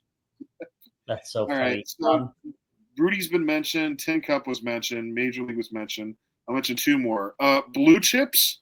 Remember that? Oh, good movie. Yeah. Yeah. With Forgot Shaq about that, huh? and Yeah. And then the last one is actually a very recent one. It's Air from Prime Video. It's about Michael Jordan and creating the shoes. Lisa and I watched it. Yes, Yeah, it was very good. So those are mine. You got any more? Real Josh? quick. Oh yeah. One that I wanted to mention that I didn't include on my list, but just because I thought about it right now, The Program. Oh yeah. Dang it. Forgot all about that one. That's a good one. That's a great what's his one. name? James Caan as the coach, trying to run that this program that's trying to go for a national championship, and just it's really good. The guy who plays Lattimore. Yes. He's like, yes. First string defense. First string defense. Oh, that one, the guy who plays that linebacker who's on the field, and he's like, hey, you. And he's like cussing him out on the field. He's like, yeah, you're the guy who got my baby sister pregnant. You didn't find you, did you? That's when he starts getting into the lines that we can't say on the show. Yeah. There's a lot we can't say, but it's hilarious. Great movie. I can't remember the lead guy who played the quarterback, but he did a very good job in that movie. Oh yeah. He was great. Mm-hmm. I forget his name. I should look it up. Let me look it up real quick. Yeah, he's a good actor too. Should remember. Craig Sheffer. He played Joe Kane. Thank you for that. Yep, Joe Kane. Oh, remember Omar Epps was in it too. Yes, he was. Also correct. That's a great movie. So I'm gonna good. go back and watch a bunch of stuff later on. I know, right? Yeah. So yeah, that was a good one. I just wanted to mention it because I thought of it right now. Yeah. So Good call. The only one, Derek, that I have written down, A League of Their Own. Yeah. So I would have said, honestly, just going through it, I would have said A League of Their Own. I would have said Rudy. I'm trying to think if there's anything else. If you want to get real wild and crazy, we can talk about Best of the Best. Oh yeah, that's a good one. God, Bloodsport? Would Bloodsport be considered or no? Hey, it's actually based on a true story, isn't it? Yeah, it's fighting. I mean, it's. God, I didn't even think of that. Well, heck, we might as well throw Kickboxer in there too. Exactly. Street Fighter? No, kidding. No, that don't count. That don't count. All right. Well, very cool. All right. So let's go on to our final topic of the night. All right, here we go.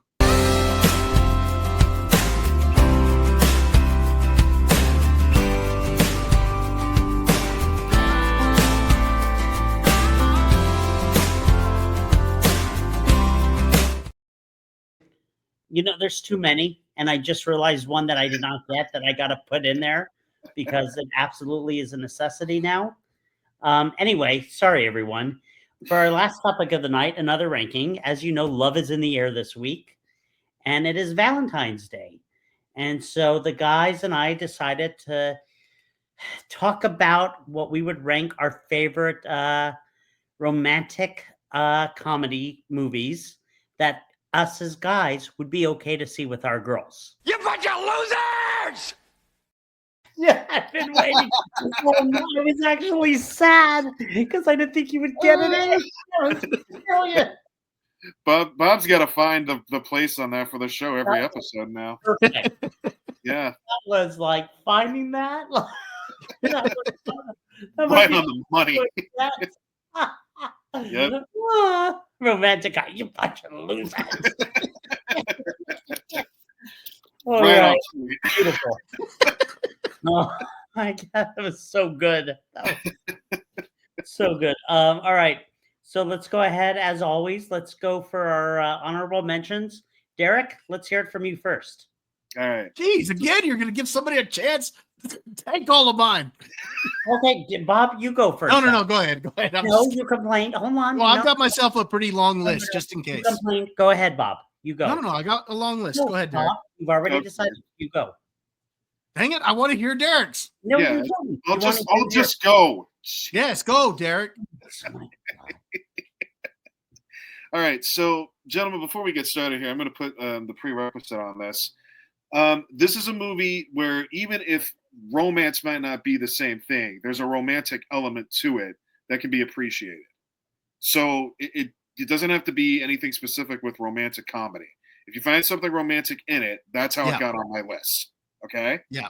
It doesn't Because have to be romantic comedy. it's So. very important for what I'm about to go through here. Okay? I'm just saying that.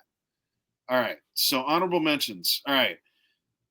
This one's in honor of my mom. It was one of her favorites. But my number 7 is Married to the Mob. Never saw it. It's is very gosh, when was it made? 89, 88, something like that. Married to the Mob. But first things first, it has Michelle Pfeiffer, so that should get you intrigued right off the bat. Now, shouldn't it? Yes. Okay, thank you. And then she basically Alec Baldwin plays her husband, who is obviously in the family, and he gets whacked. And the mafia boss is truly magnificent. I cannot remember his name, but he actually did get nominated for an Oscar for this film, but I can't remember his name. You know him if you saw him. We can, if you guys want to look him up, feel free. But the FBI agent who Michelle Pfeiffer ends up falling for is played by the great Matthew Modine. Oh, Shout out. Matthew Modine. Yep. Your opportunities. So it's just a nice, fun film that has some fun suspense in it as well.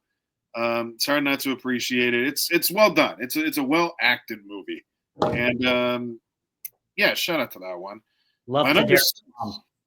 Thank you for that. I appreciate that. Number 6.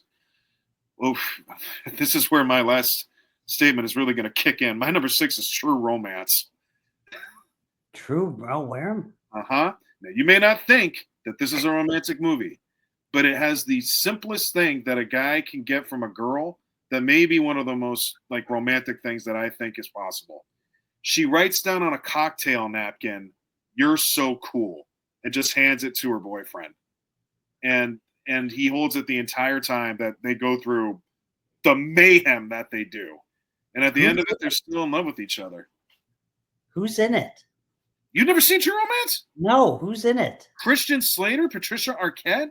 Oh, It had an all-star cast. Dennis, oh God, what's his name? No, I think I have. Yeah, what? No, Gary Oldman's in it. Dennis Hopper, Yep. Christopher Walken, Have Brad you seen Pitt, it all? Yeah, it's fantastic. James Gandolfini.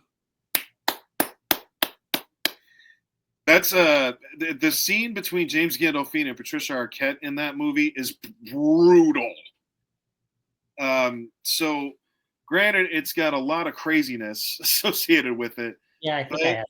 This is a couple that truly does love each other, and there's obviously some great one-liners in there that I can't say. One of the best scenes in the whole movie is a stare down and like a showdown between Dennis Hopper, who plays Christian Slater's dad, and a mafia boss who is Christopher Walken, who's fantastic in that movie. Got me all wrong. Jesus. Another terrible impression by Josh to ruin the Got it all moment. wrong. All right. Okay. Looking at my guy all wrong. All right. So He continues it. It is. I know. Then he thinks it's good. It's excellent. No, wrong. We were laughing Completely because it wrong. was bad. Yeah. All right. So this is where I end it until I get into my top 5. Luckily, I got another bunch here that I wrote down too. So, all right, Josh, to you. No, it's Bob. That's Bob. I'm sorry. Sorry. All right. My 2 honorable mentions. The first one, Fools Rush In. With Matthew Perry, right. Selma Hayek. You talk about intriguing. Selma Hayek. Good stuff right there. You know, they the two meet up, they get married on a whim there in Vegas. And you know, of course, as the movie goes on, she finds out he doesn't really live in Vegas. Well, they got married because she was pregnant. They had an encounter, and so you know, and he fell head over heels for her, you know, and literally fools rush in. And there's a lot of hilarious stuff in that movie where, you know, he meets her family and they don't like him. She meets his family and they think she's the maid. I forgot about that movie. Oh, You know, it's a hilarious movie. Great. The I love how the two of them kind of come back together because they break up for a little bit, but they come back together. He realizes that he wants to be with her for the rest of his life. You know, and they work through it. She gives birth right there on the Hoover Dam. Yes, he does. So, What a movie. it's a great movie. So Fools Rush In was the first of my honorable mentions. The second of my honorable mentions, Ghosts of Girlfriends Past with Matthew McConaughey. Oh my Huh. God. That is a great movie. So he is, you know, he's a photographer who's a womanizer, and he's got no problem sleeping with whoever he wants to sleep with. But Jennifer Garner is the girl from his past who was his friend, but also broke his heart when he was a little bit younger. And it's hilarious because it causes him to go on this path where he's just sleeping with everybody. Well, his brother is getting married, and sure enough, Jennifer Garner's there, as well as you know, the family and everything, and it's taking place in the house of his uncle who had passed away. And from there he gets Scrooged, where he sees his girlfriends in the past, present, and future. And the Jacob Marley character is his uncle, who's played by Michael Douglas. And it is a hilarious movie.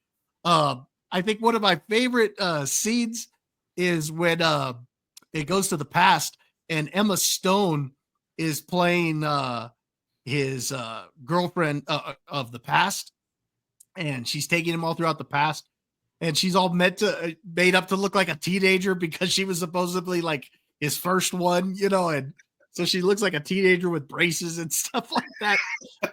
But as she takes him on this trip in the past, he's reliving the moment where his uncle told him all about women and how to hit on women.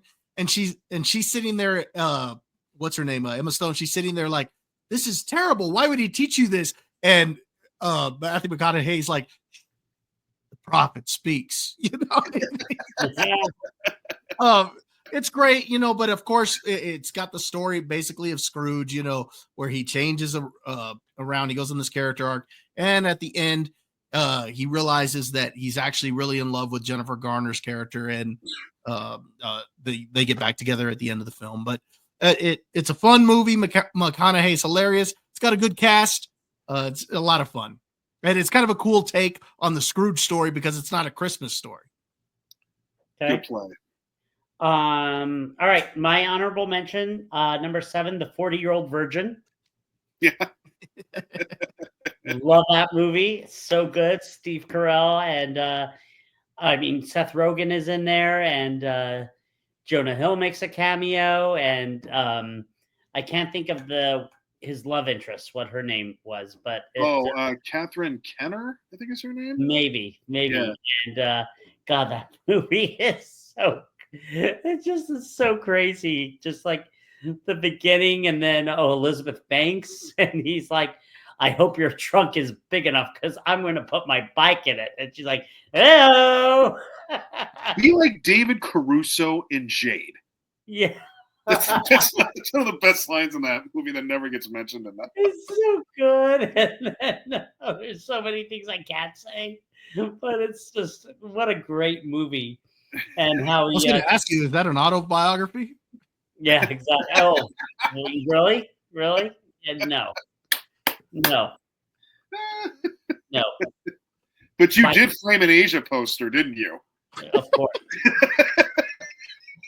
Oh God. Anyway, I'm just gonna ignore Bobby from now on for the rest of the show. My number 6 is Clueless. That's a good movie. Yeah, Clueless is great. Movie. Alicia Silverstone, As If, was good, and Paul Rudd, and just a down to earth great movie, and really enjoyed it. Yeah. And excuse me. So yeah, those are my 2 honorable mentions. I've got a couple others if I need to. All right, gentlemen, let's go to our top 5. Number 5, Bob, let's hear it. Let's keep it going with Steve Carell, and I'm gonna go with Crazy Stupid Love. Oh, I Yeah, love that movie. Oh my god, I Yeah. didn't even think of that. that's a great. That That's is a great one. great one. That is my number 5. Okay, so Oh. you got Steve Carell, Julianne Moore, Ryan Gosling, Kevin Oh. Bacon as what's his name? It's like Lyndon Lindhagen, David Lindhagen. Yeah. Linda- And so Oh, boy. and I love it because Oh, Emma you know, Stone. she tells her husband Julianne Moore, she tells Steve Carell that she slept with David Lindhagen, you know, and he's going around the bar telling everybody, oh well, maybe it's okay if you didn't sleep with David Lindhagen. Well, my wife slept with David Lindhagen. Oh, nice. I love Gosling. Why are you looking at my fonts? But it's hilarious because what's his name? Gosling, you know, Miyagi's him and teaches him how to hit on women. And you know, he goes on and ends up hooking up with all these different women after he separates from his wife.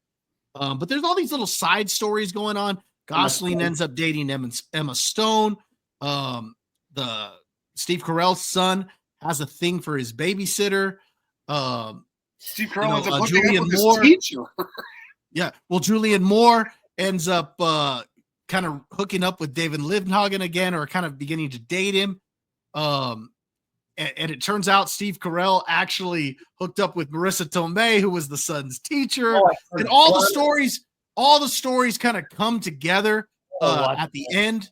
It turns out Gosling is dating Steve Carell's daughter, who now he's upset because he's like, no, I know what type of guy you are. No, you're not going to be dating her.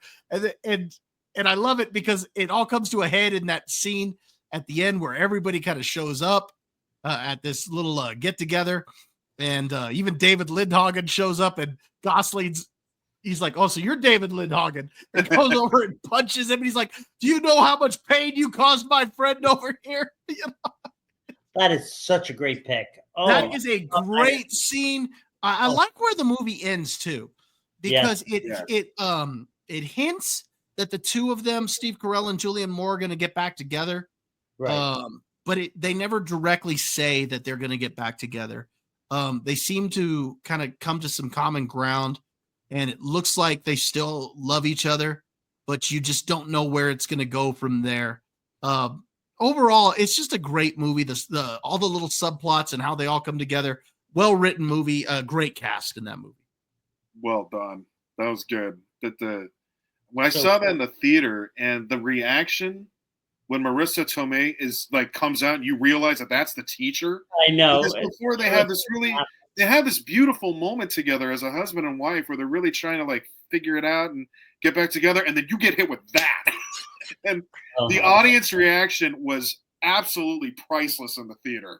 I wish I would have recorded that. That was so good. And doesn't he try to make it like she's crazy too? When she's throwing all these little remarks out, like, oh, you know, like when a guy calls or sleeps with you and he doesn't call. And then when you have to go down and perform oral for 40 minutes. It's just a great movie. There's so many good lines in it. So good. Yeah. You know, the son's in love with the babysitter, but the babysitter's in love with Steve Carell. Yeah. It's just that babysitter is a minor. Yeah. You know what's funny about it is that the situations are real, over the top, yet they feel very real. Yeah. You know? Yeah. None of it's far-fetched. Yeah, it doesn't feel far-fetched, even though it kind of is, but it doesn't feel that way. No. It's like they take all the far-fetched situations and they just shove them all together, and they make a great movie out of it. It's well done. It's great. All right, Derek, what's your number 5? You guys are going to think I'm crazy for this, but I don't care. It's my list, and I'm going to say it. My number 5 is True Lies. No, that's a good one. Hey, that's good. Let me explain why. It is because half of that movie is about Arnold Schwarzenegger getting his wife back to love him. All right? Get to the job. And Bill Paxton is a genius in that film. It's a great bit. Doesn't use car salesmen. It's just tremendous. It gets no better. I'll tell you guys. You guys know what the best line is in the movie, so we won't say it here. But it's a tremendous movie. It has like just awesome action and like the way he tries to romance his wife back. It's just so over the top and out of control. And then that's when the real action movie starts. Is after he does this.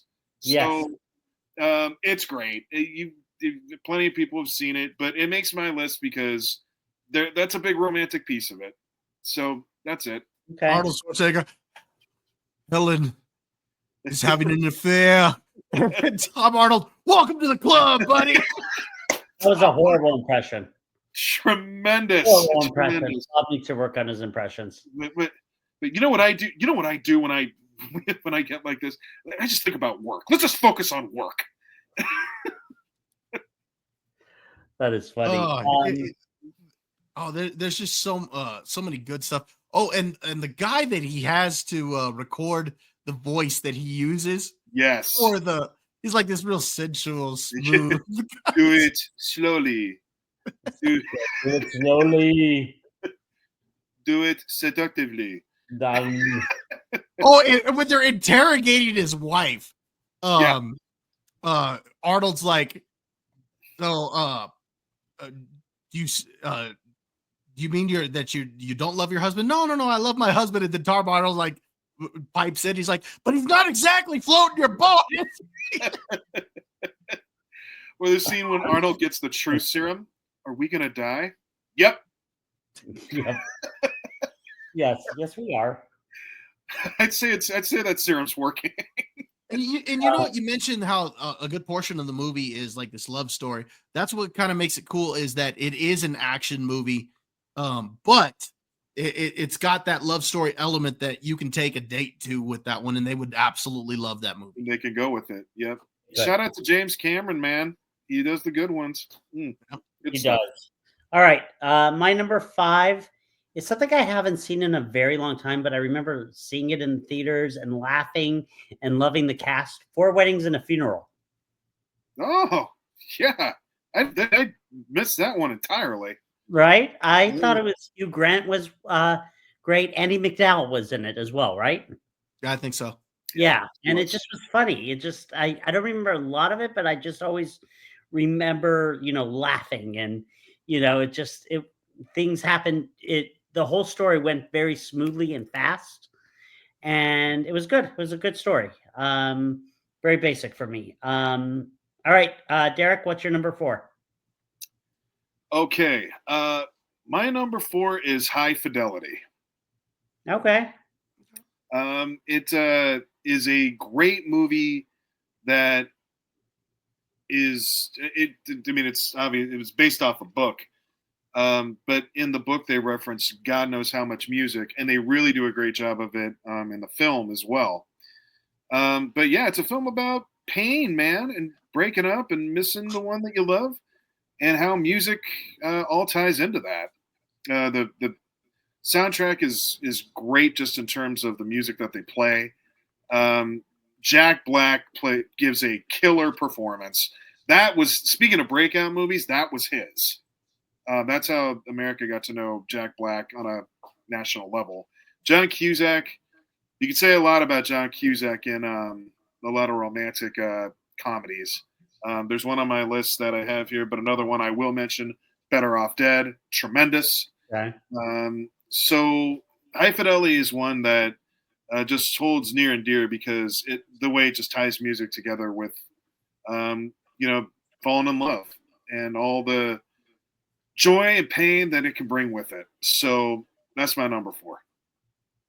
Nice. Bubba, what's your number 4? My number 4 is Notting Hill. Okay. Hugh Grant. I knew that was Hugh Grant, Julia Roberts. Okay. So the cast again is pretty good in this. Your 2 leads are really good. Hugh Grant is good in these types of movies. Julia Roberts at the time, she's playing this movie star, and so it's a perfect role for her because she's playing like the biggest star or female star in the world at that time, and she kind of was at that point, because didn't she just do Aaron Brockovich? Yes. Or did Yeah. that come after? I thought it came before. Wait, that might actually have come after. You know what? Aaron Brockovich came Okay, after, Aaron Brockovich came out in 2000. Notting Hill came out in the 90s. 98? Okay, 1999. So just before Okay. Aaron Yeah. Brockovich. So yeah, this is right before Aaron Brockovich. So we know how big of a star she was during that time.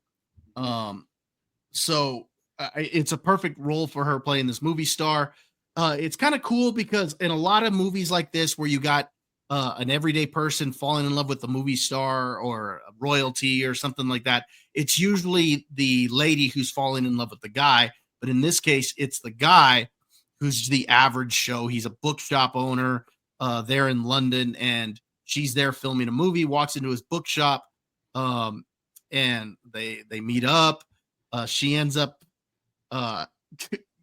like meeting up with him outside, where he spills some stuff on her by accident. So he takes her to his apartment so she can kind of clean up. That's when Reese Ifans walks in, who plays Spike, the roommate, and he's like the grossest dude that you can imagine. He's wearing a shirt, or he's trying to get all these different shirts in, like, for a date, and they're like all inappropriate. And he pulls out this one that he's like, well, what about this one? And it says on there, "You're the most beautiful woman in the world." And Hugh Grant's like, "Oh yeah, that's the perfect shirt. You should wear that on your date." And he's like, "Okay, good." Turns around, he runs up the stairs, and it says like fancy screw, on the back, So he's terrible. But he's great in the movie. I think my two favorite scenes in the movie is the one scene where they're at his sister's birthday party, and he brings Julia Roberts there, and they're all just in awe of her. And in each one's reaction when they meet or when they find out who she is, like, his best friend, who was the lady in the wheelchair. Yeah. She kind of just recognizes her. Then her husband, he's just like, "Oh, it's Anna." "Oh, Scott," and his sister walks in. She's like, "Holy," But what's hilarious is that one friend of theirs who comes in, and he has no idea who she is. No idea. Yeah. He's just like, "Oh, so you work in films, huh? I hear that the money's not really good in that unless you make it. Like, how much money did you make off your last film?" And she's like, $15 million. He's like, "Oh, okay." She walks off, and they're all like, "How'd you meet Anna Scott?" And he's like, "Anna Scott, that was Anna Scott." So that's a great sequence. And then there's one towards the end where, after he has a parting with her, and you see him kind of walking along, and they're playing the song "Ain't No Sunshine." Mm-hmm. And it's a cool scene because you see all the seasons changing, and it's kind of like a little montage to show you that time is passing, but it does it differently than like a typical montage. So I thought that was kind of cool. Overall, it's a fun movie. Hugh Grant is great in it. I love the where he's trying to pretend to be a journalist in order to interview her, because she wanted him to come see her, but he has to pretend like he's a journalist. They're like, "What magazine do you write for?" "Horse and Hound." Great movie. Yeah. Notting Very Hill. cool. Number All right, 4. very cool. My number 4 is something I haven't seen a lot of, but I just feel after watching the Super Bowl, and I had to put it down, When Harry Met Sally. Yeah. I had that on my list of ones to talk about. Yeah, great cast. I mean, that's been so long since I've seen it, but you always think of the deli scene at Cat's Deli, and just the chemistry between those two were just amazing. There was never a sequel, right? No. But just a very good movie. Very good movie. Just felt like I needed it. I'll be able to say a lot more for my top 3, but just felt it was important to put that there. It's a great cast. Yeah, it's amazing how, like, even like the person that you can find the most neurotic, you can end up falling for. It's probably what the point of the movie is. Yeah. Exactly. But yeah, such a good movie and legendary. Billy Crystal, Meg Ryan. I mean, what else One can for you the say? books. Carrie Fisher's in it too. Oh, that's True. right. It's been so long since I've seen I it. think that scene is hilarious where they try to hook each other because remember they've become friends by this point and they're trying to hook each other up with their friends. And Yeah, instead their friends end up hooking up with each other. that is funny. Good stuff. All right, so we are now top three. Number three. Bob, what's your number three? Wedding Singer. Love stinks. Love stinks. Oh, I'm the grandma. I said a hip hop, a hip into the hip hop. So what made this movie fun was kind of the look back at the 80s, you know, for one Drew Barrymore and Adam Sandler have great chemistry together. Yep. The guy she's supposed to be marrying, Glenn, he's a real douche, Yeah. cheating on her all the time, hitting on all the women. And of course, you see a bunch of the actors that Adam Sandler has in all of his movies. So I just think it's a lot of fun. The music in the movie is really cool. Oh, yeah. Like some of the covers that he does, as well as just that scene where he's singing "Somebody Kill Me, Please." That is a hilarious scene. And you got John Lovitz watching this, and he's losing his mind. And I'm going to reap the benefits. Yeah, he's like, so it's great. What's his name? Billy Idol is in it. They're in the scene where they're on the airplane at the end. Yes. Wedding. Mhm. So that's an awesome sequence. The way Julia, who's played by Drew Barrymore, realizes that she's in love with Robbie, and it happens there on that airplane where he's singing the song. It's just a good little love story, but there's a lot of humor to it. It's a lot of fun. Again, a fun look back at the 80s as well. Overall, just a fun movie. So The Wedding Singer is my number 3. Awesome. Derico, what's your number 3? Celebrate holidays. That's what I love about that where he's singing that. Drew Barrymore. Who was it? Was it Drew Barrymore or was it the sister?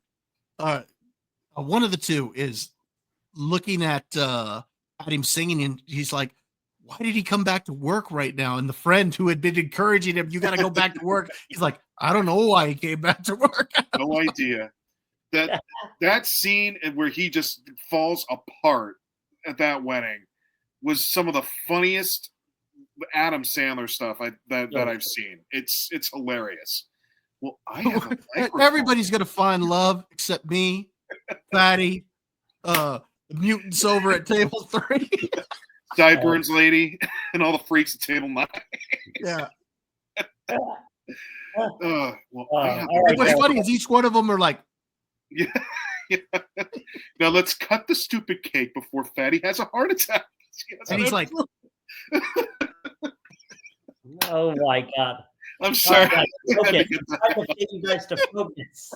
I like the old guy at the bar when he goes to punch Glenn and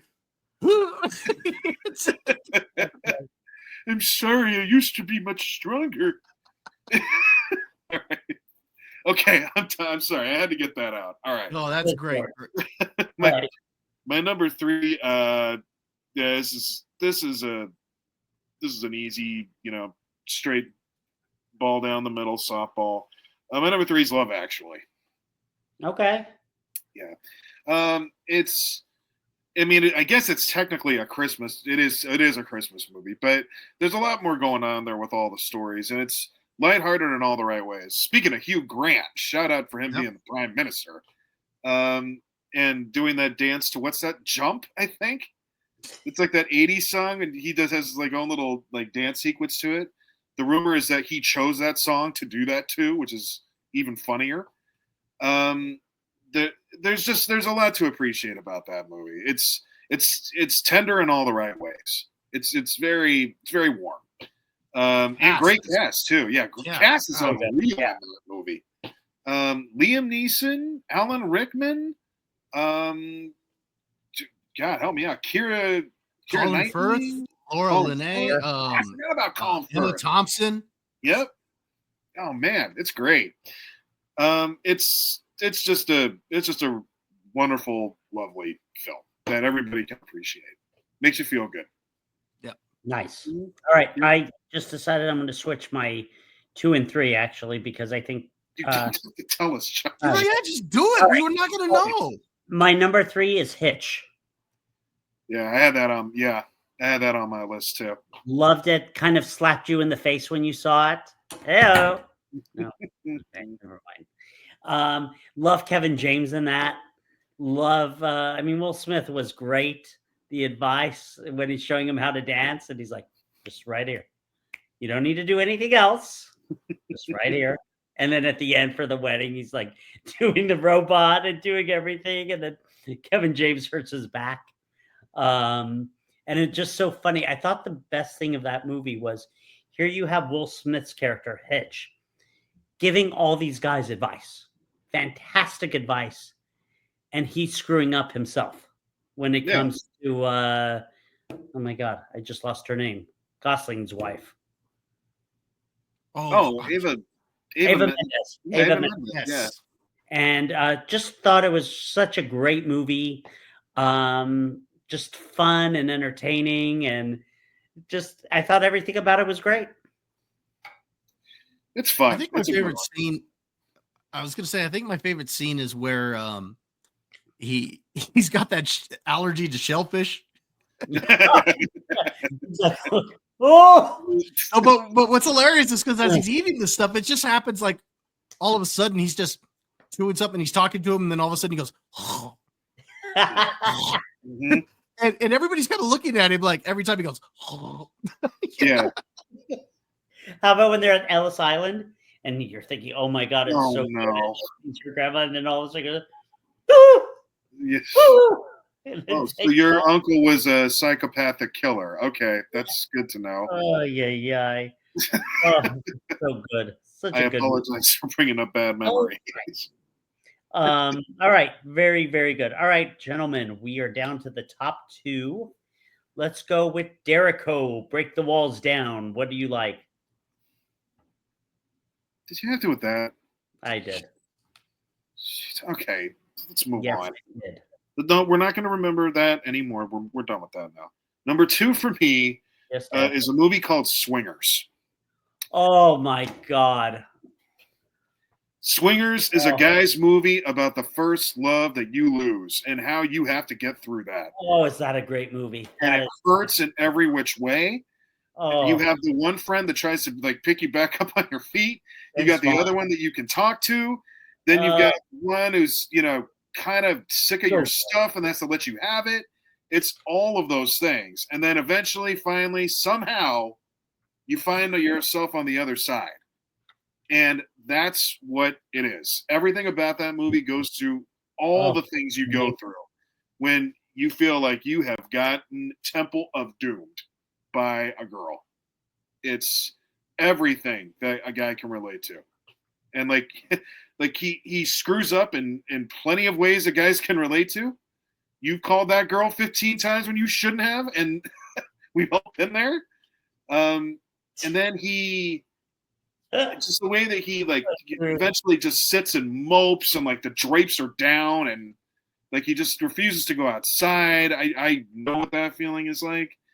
And then finally you say, you know what? I'm going to just get myself up. I'm going to go out, no expectations, see some friends. And then sure enough, when you don't look for it, that's when you start talking to a girl. There you go. You do it well. That's an amazing pick. Yep. Good for you. Good. All right, Bob. All right. My number 2 movie called Maid of Honor. Ha There's another one I was thinking. I didn't see that one coming. Okay. That is a pretty good movie. Patrick Dempsey, Michelle Monaghan. I hope I pronounced that right. No, you Whitney did. Cummings even has a. Believe you. What's that? That was wrong. You didn't say her name right. No, but you see, at least I acknowledge that I might be saying it wrong. You acknowledge it. You go with it like full confidence. You go with it full confidence, like Right. you know their name, and you're off by a mile. That's right. Anyway, I mean, it's got a fun cast in it. The gist of it is that, you know, Patrick Dempsey, you know, he met what's the name of the character? Hannah is her name. He met Hannah when he was trying to go in and hook up with her roommate in college, and he gets under the wrong bed, and she ends up like spraying him down with some pepper spray or something like that. Well, after that, the two of them end up becoming friends, and they're friends throughout the years. He's kind of living the single life, but they get real close. Sure enough, she goes on a business trip to Scotland, and while she's gone, he realizes that he has feelings for her, and she comes back, and he's ready to tell her that he loves her and wants to be with her, and she shows up with some guy she met in Scotland. Turns out he's royalty from Scotland. Royalty. You know? It's kind of a twist on it's an idea that we've seen before with these a friend who falls for another one and tries to break up the wedding, but you know, it throws in the little twist of that because they were so close, she asks him to be her maid of honor. And so, you know, he's tried to break up the wedding from the inside and stuff. But every time he tries to one up the guy, he's just better than him and everything. You know, he's stronger, he's faster. He tries to challenge him to a basketball game with his friends. You know, turns out he can dunk the basketball. You know, he's walking around the locker room and all the guys are looking at him like, oh, wow. He's got, you know. It's so, but it's just a fun movie. It's got a good cast. You know, it's one of those that when I saw it, I didn't think I was gonna like it, and it grew on me after the first time I saw it, because when I started watching it, I was like, but by the end of it, I was like, oh, okay, that was pretty good. And then I've seen it a couple times, or a couple times after that, and it really grew on me to where now it's my number 2 up there. It's one I really enjoy. Okay. Nice. It's very fair. All right. My number 2. God, it's a fantastic movie. The Princess Bride. You son of a. That was my number 1. Was it? Yes, that was mine too. Oh my God. Gotta love The Princess Bride. It's so good. Wesley, as you wish. Oh, and then Andre in it. Oh, Charlie loves that movie, it really means a lot to me that she loves that movie. She's very curious about Andre the Giant, and inconceivable. Wallace Shawn. My name is Inigo Montoya. You killed my father. Prepare to die. So, just such a good movie, and of course, Bobby loves putting the liar. That's so great. Oh, here we go. Liar! Lily Crystal, and who was the woman? Carol. Oh, shoot. I can't remember. Was it Carol King? No. Yeah. No, I think so. Yes, it was. Oh my God, that is so funny. Oh, so good. The cast in that is just freaking Unreal. Great. Brett Savage, when he was younger than us, or he's older than us, but still, just God.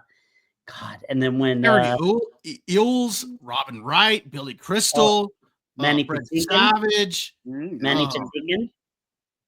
Which one? Manny Patinkin. Yes. Just so good. Great cast. Oh my God. And they all love being in that cast. It was fun. Like, still to this day talk about it. They talk about Andre the Giant all the time, about his farts. It's just so funny when they describe it too. It's oh God, what was the lead's name? Why can't I think of his name? Carrie Ells. Yeah, he'll talk about, he's got the English accent. He's like, Andre the Giant had the longest fart that I have ever heard in my life. You And mean it's- we just put down, also, we put down your? Oh, go ahead. No. Go ahead. I was just repeating. You mean you put down your rock and I put down my sword and we just fight each other hand to hand? I could kill you now. I like where he's like, where he tells him, it's not my fault I'm the biggest and the strongest. I don't even exercise. No, but Peter Falk is the grandfather. Fred Savage as the young one. This is the youngster. Yep. That's This great. is the kissing book. Do you want me to stop? No, it's okay. You can finish or you can continue. Well, it's the kissing thing again. You don't want to hear any of that. Oh, it's so good. Oh, with the scene where Wesley dies. Yeah. And, Oh, yes. he's like, all right, who killed Prince Humperdinck? Was it Indigo? Who does it? And he's like, oh, he doesn't die. He wins. What you mean he wins? Or he's like, he doesn't die. He's like, you mean he wins? Jeez, Grandpa, why did you read this to me? Oh, God. Such a good movie. Drop your sword. That's so good. Oh, it's awesome. All right. So, all right, guys, we're on to number one. Well, you took our number Oh one. yeah, you took it. So what? Anyone you would replace, both of you? Well, we brought an extra list here just in case. So Why don't we go through that? Like let's you do that. fight it Bob, out? you go. You Yeah. fight it out? No. Okay. You'll never get my number one.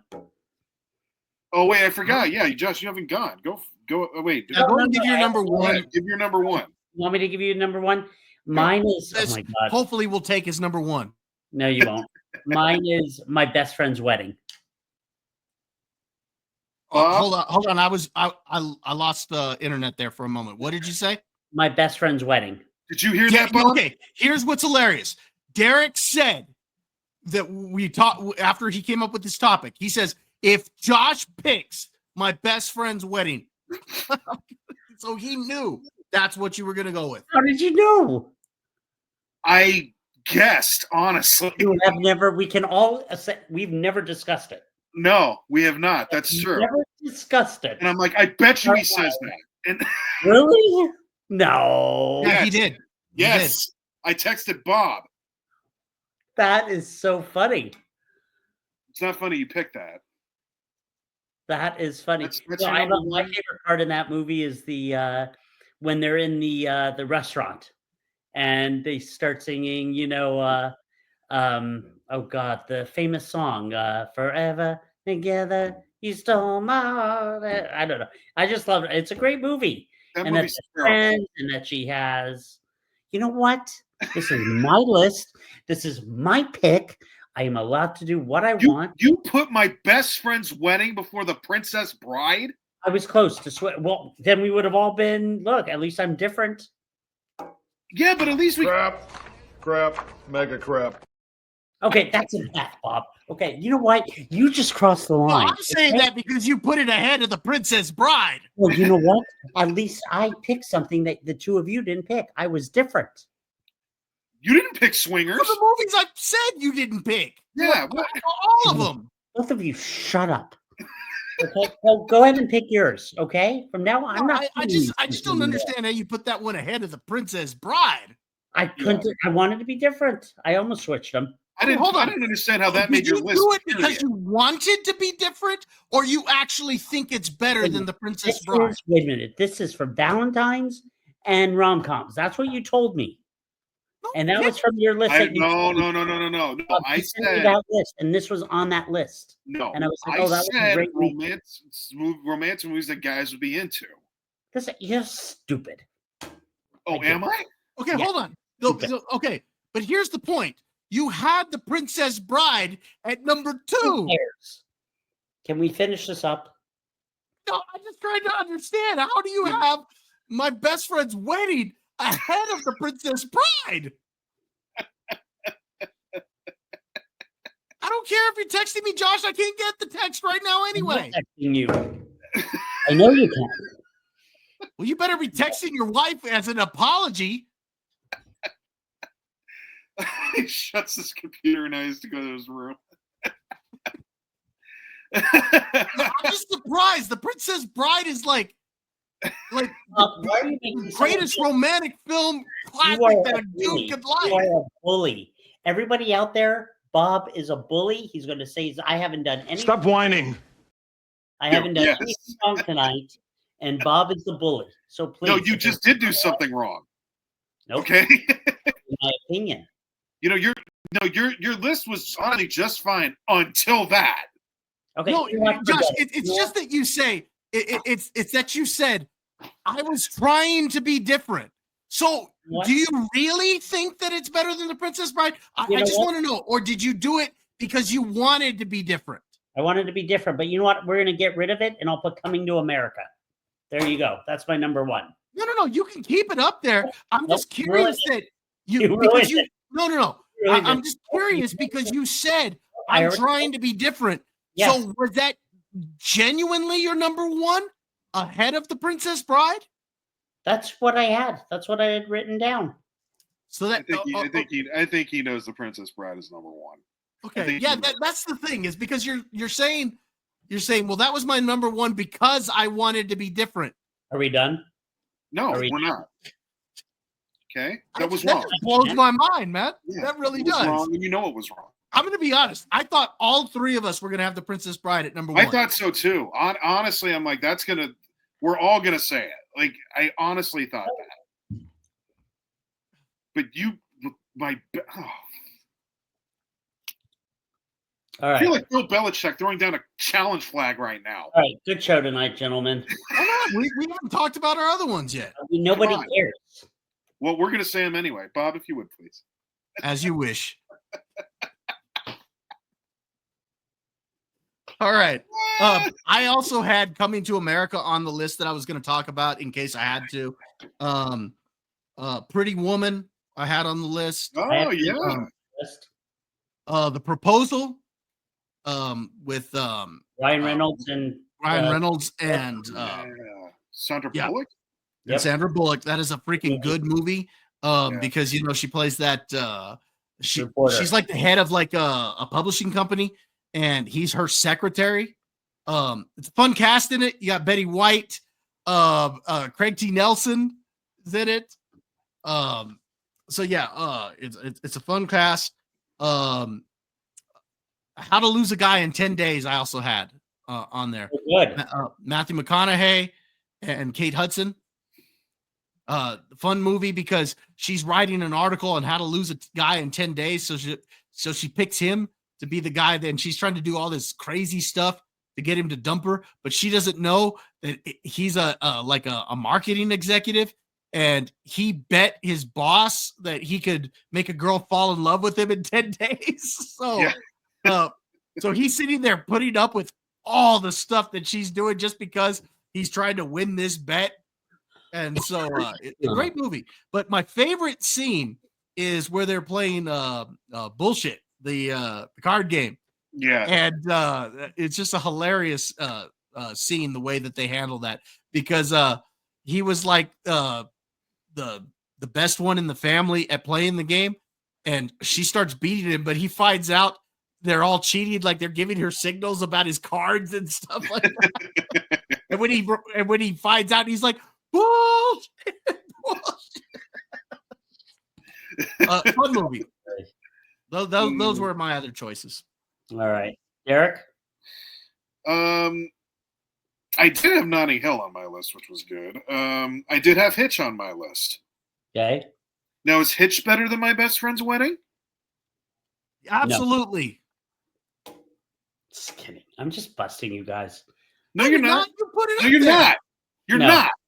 You're not doing that. Wait, so keep going. All right.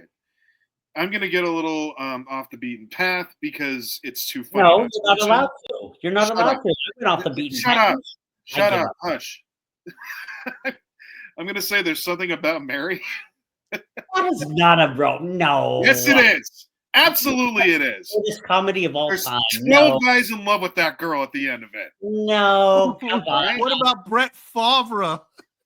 Pass. Come on. No, and you know why it's the best? Because at the end of it, she said, "What did I tell you when we first met? I'm a Niners a girl." Montana fan. So take that. What it was. Say Anything, another John Cusack movie. Okay. It's a very good. The boombox above the head, iconic. I also, it's more of a father-son movie, but there is definitely an element of romance to it. Big Fish. Okay. That's kind of random.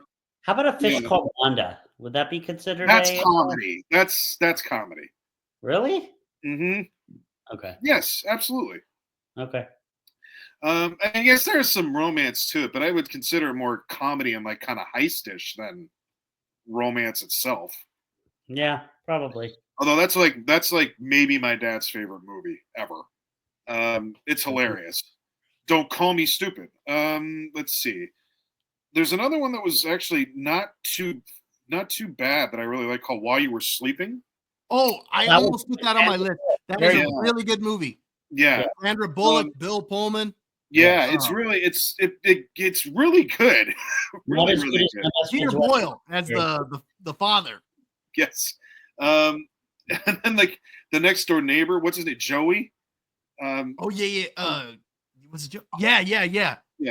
I love the woman in the black underwears. That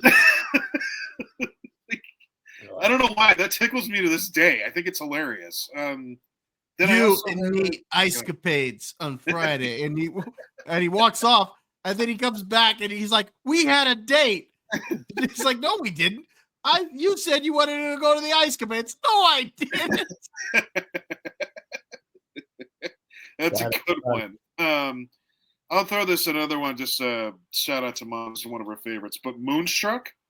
Oh my God, so good. Yeah, it was better than My Best Friend's Wedding. No, My Best Friend's Wedding is number one, and that's final. And then there was one last one in here called The Big Stick, which I don't know if you guys caught that one. Which one? The Big Sick. Oh, okay. Yes, yeah. I've heard of it. Yeah, it's a really good movie, and that is based off a true story. That's about how he met his missus in real life. So, yeah, it's good stuff. There's probably, and I know I'm missing, plenty of them, but I thought that, it's pretty good selection there. Awesome. Well, very interesting, gentlemen. Real quick, Josh, just here we go. Just out of curiosity, because when we came up with this topic, you asked if there could be a TV show on there. All right. Was that TV show either This Is Us? Oh. Gilmore Girls? Uh-oh. What? Am I there? So This Is Us, the Gilmore Girls. Gilmore Girls, or that one that you're talking about us seeing. I can't remember the name of it. Oh, right. The Kristen Bell show? Oh, Nobody Wants This? Yeah. Hands down, Gilmore Girls. Hands down, Gilmore Girls. Nobody Wants Us. Yeah, hands down for me, Gilmore Girls.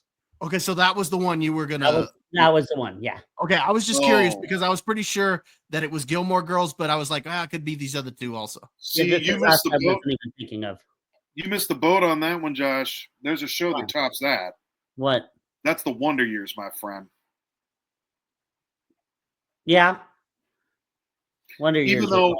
Even though I still don't forgive Winnie Cooper fully for the agony she put Kevin through, but you know what?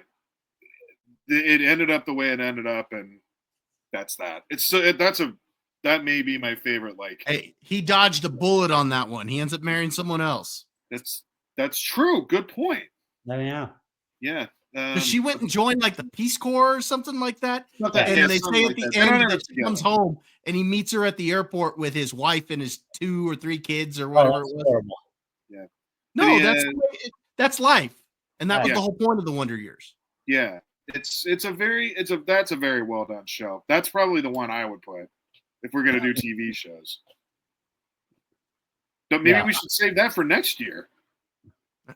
No, you're barred. All right, so gentlemen, a great show. Wedding ahead of. No, I was joking. It was a joke. No, wrong. No, you don't get to do that. Where can we see you? find you? Since we're talking about our social media, you can find me on my YouTube channel. Was it good? At Bob Loves Movies here on YouTube. Also, you can find me on X and on Criticlist. And as always, we'll have our social media in the description below. All right, Derek, where can we find you on social media? The least romantic place on earth being LinkedIn, or some people find romance on Facebook, but not me. But you can still find me there. All right, and you can find me on LinkedIn, Facebook, Instagram, TikTok. I'm the Family Man of the Valley, realtor here in Southern California. Liar! Liar! Really? One Really? more for the road. Oh God! Thanks for ruining my business, there, Bob. All right, guys. Well, you have a great night. We want to thank everyone for watching, and we will talk to you next week. Yeah. See you, Guys, have a everybody. good night. Yep. Bye.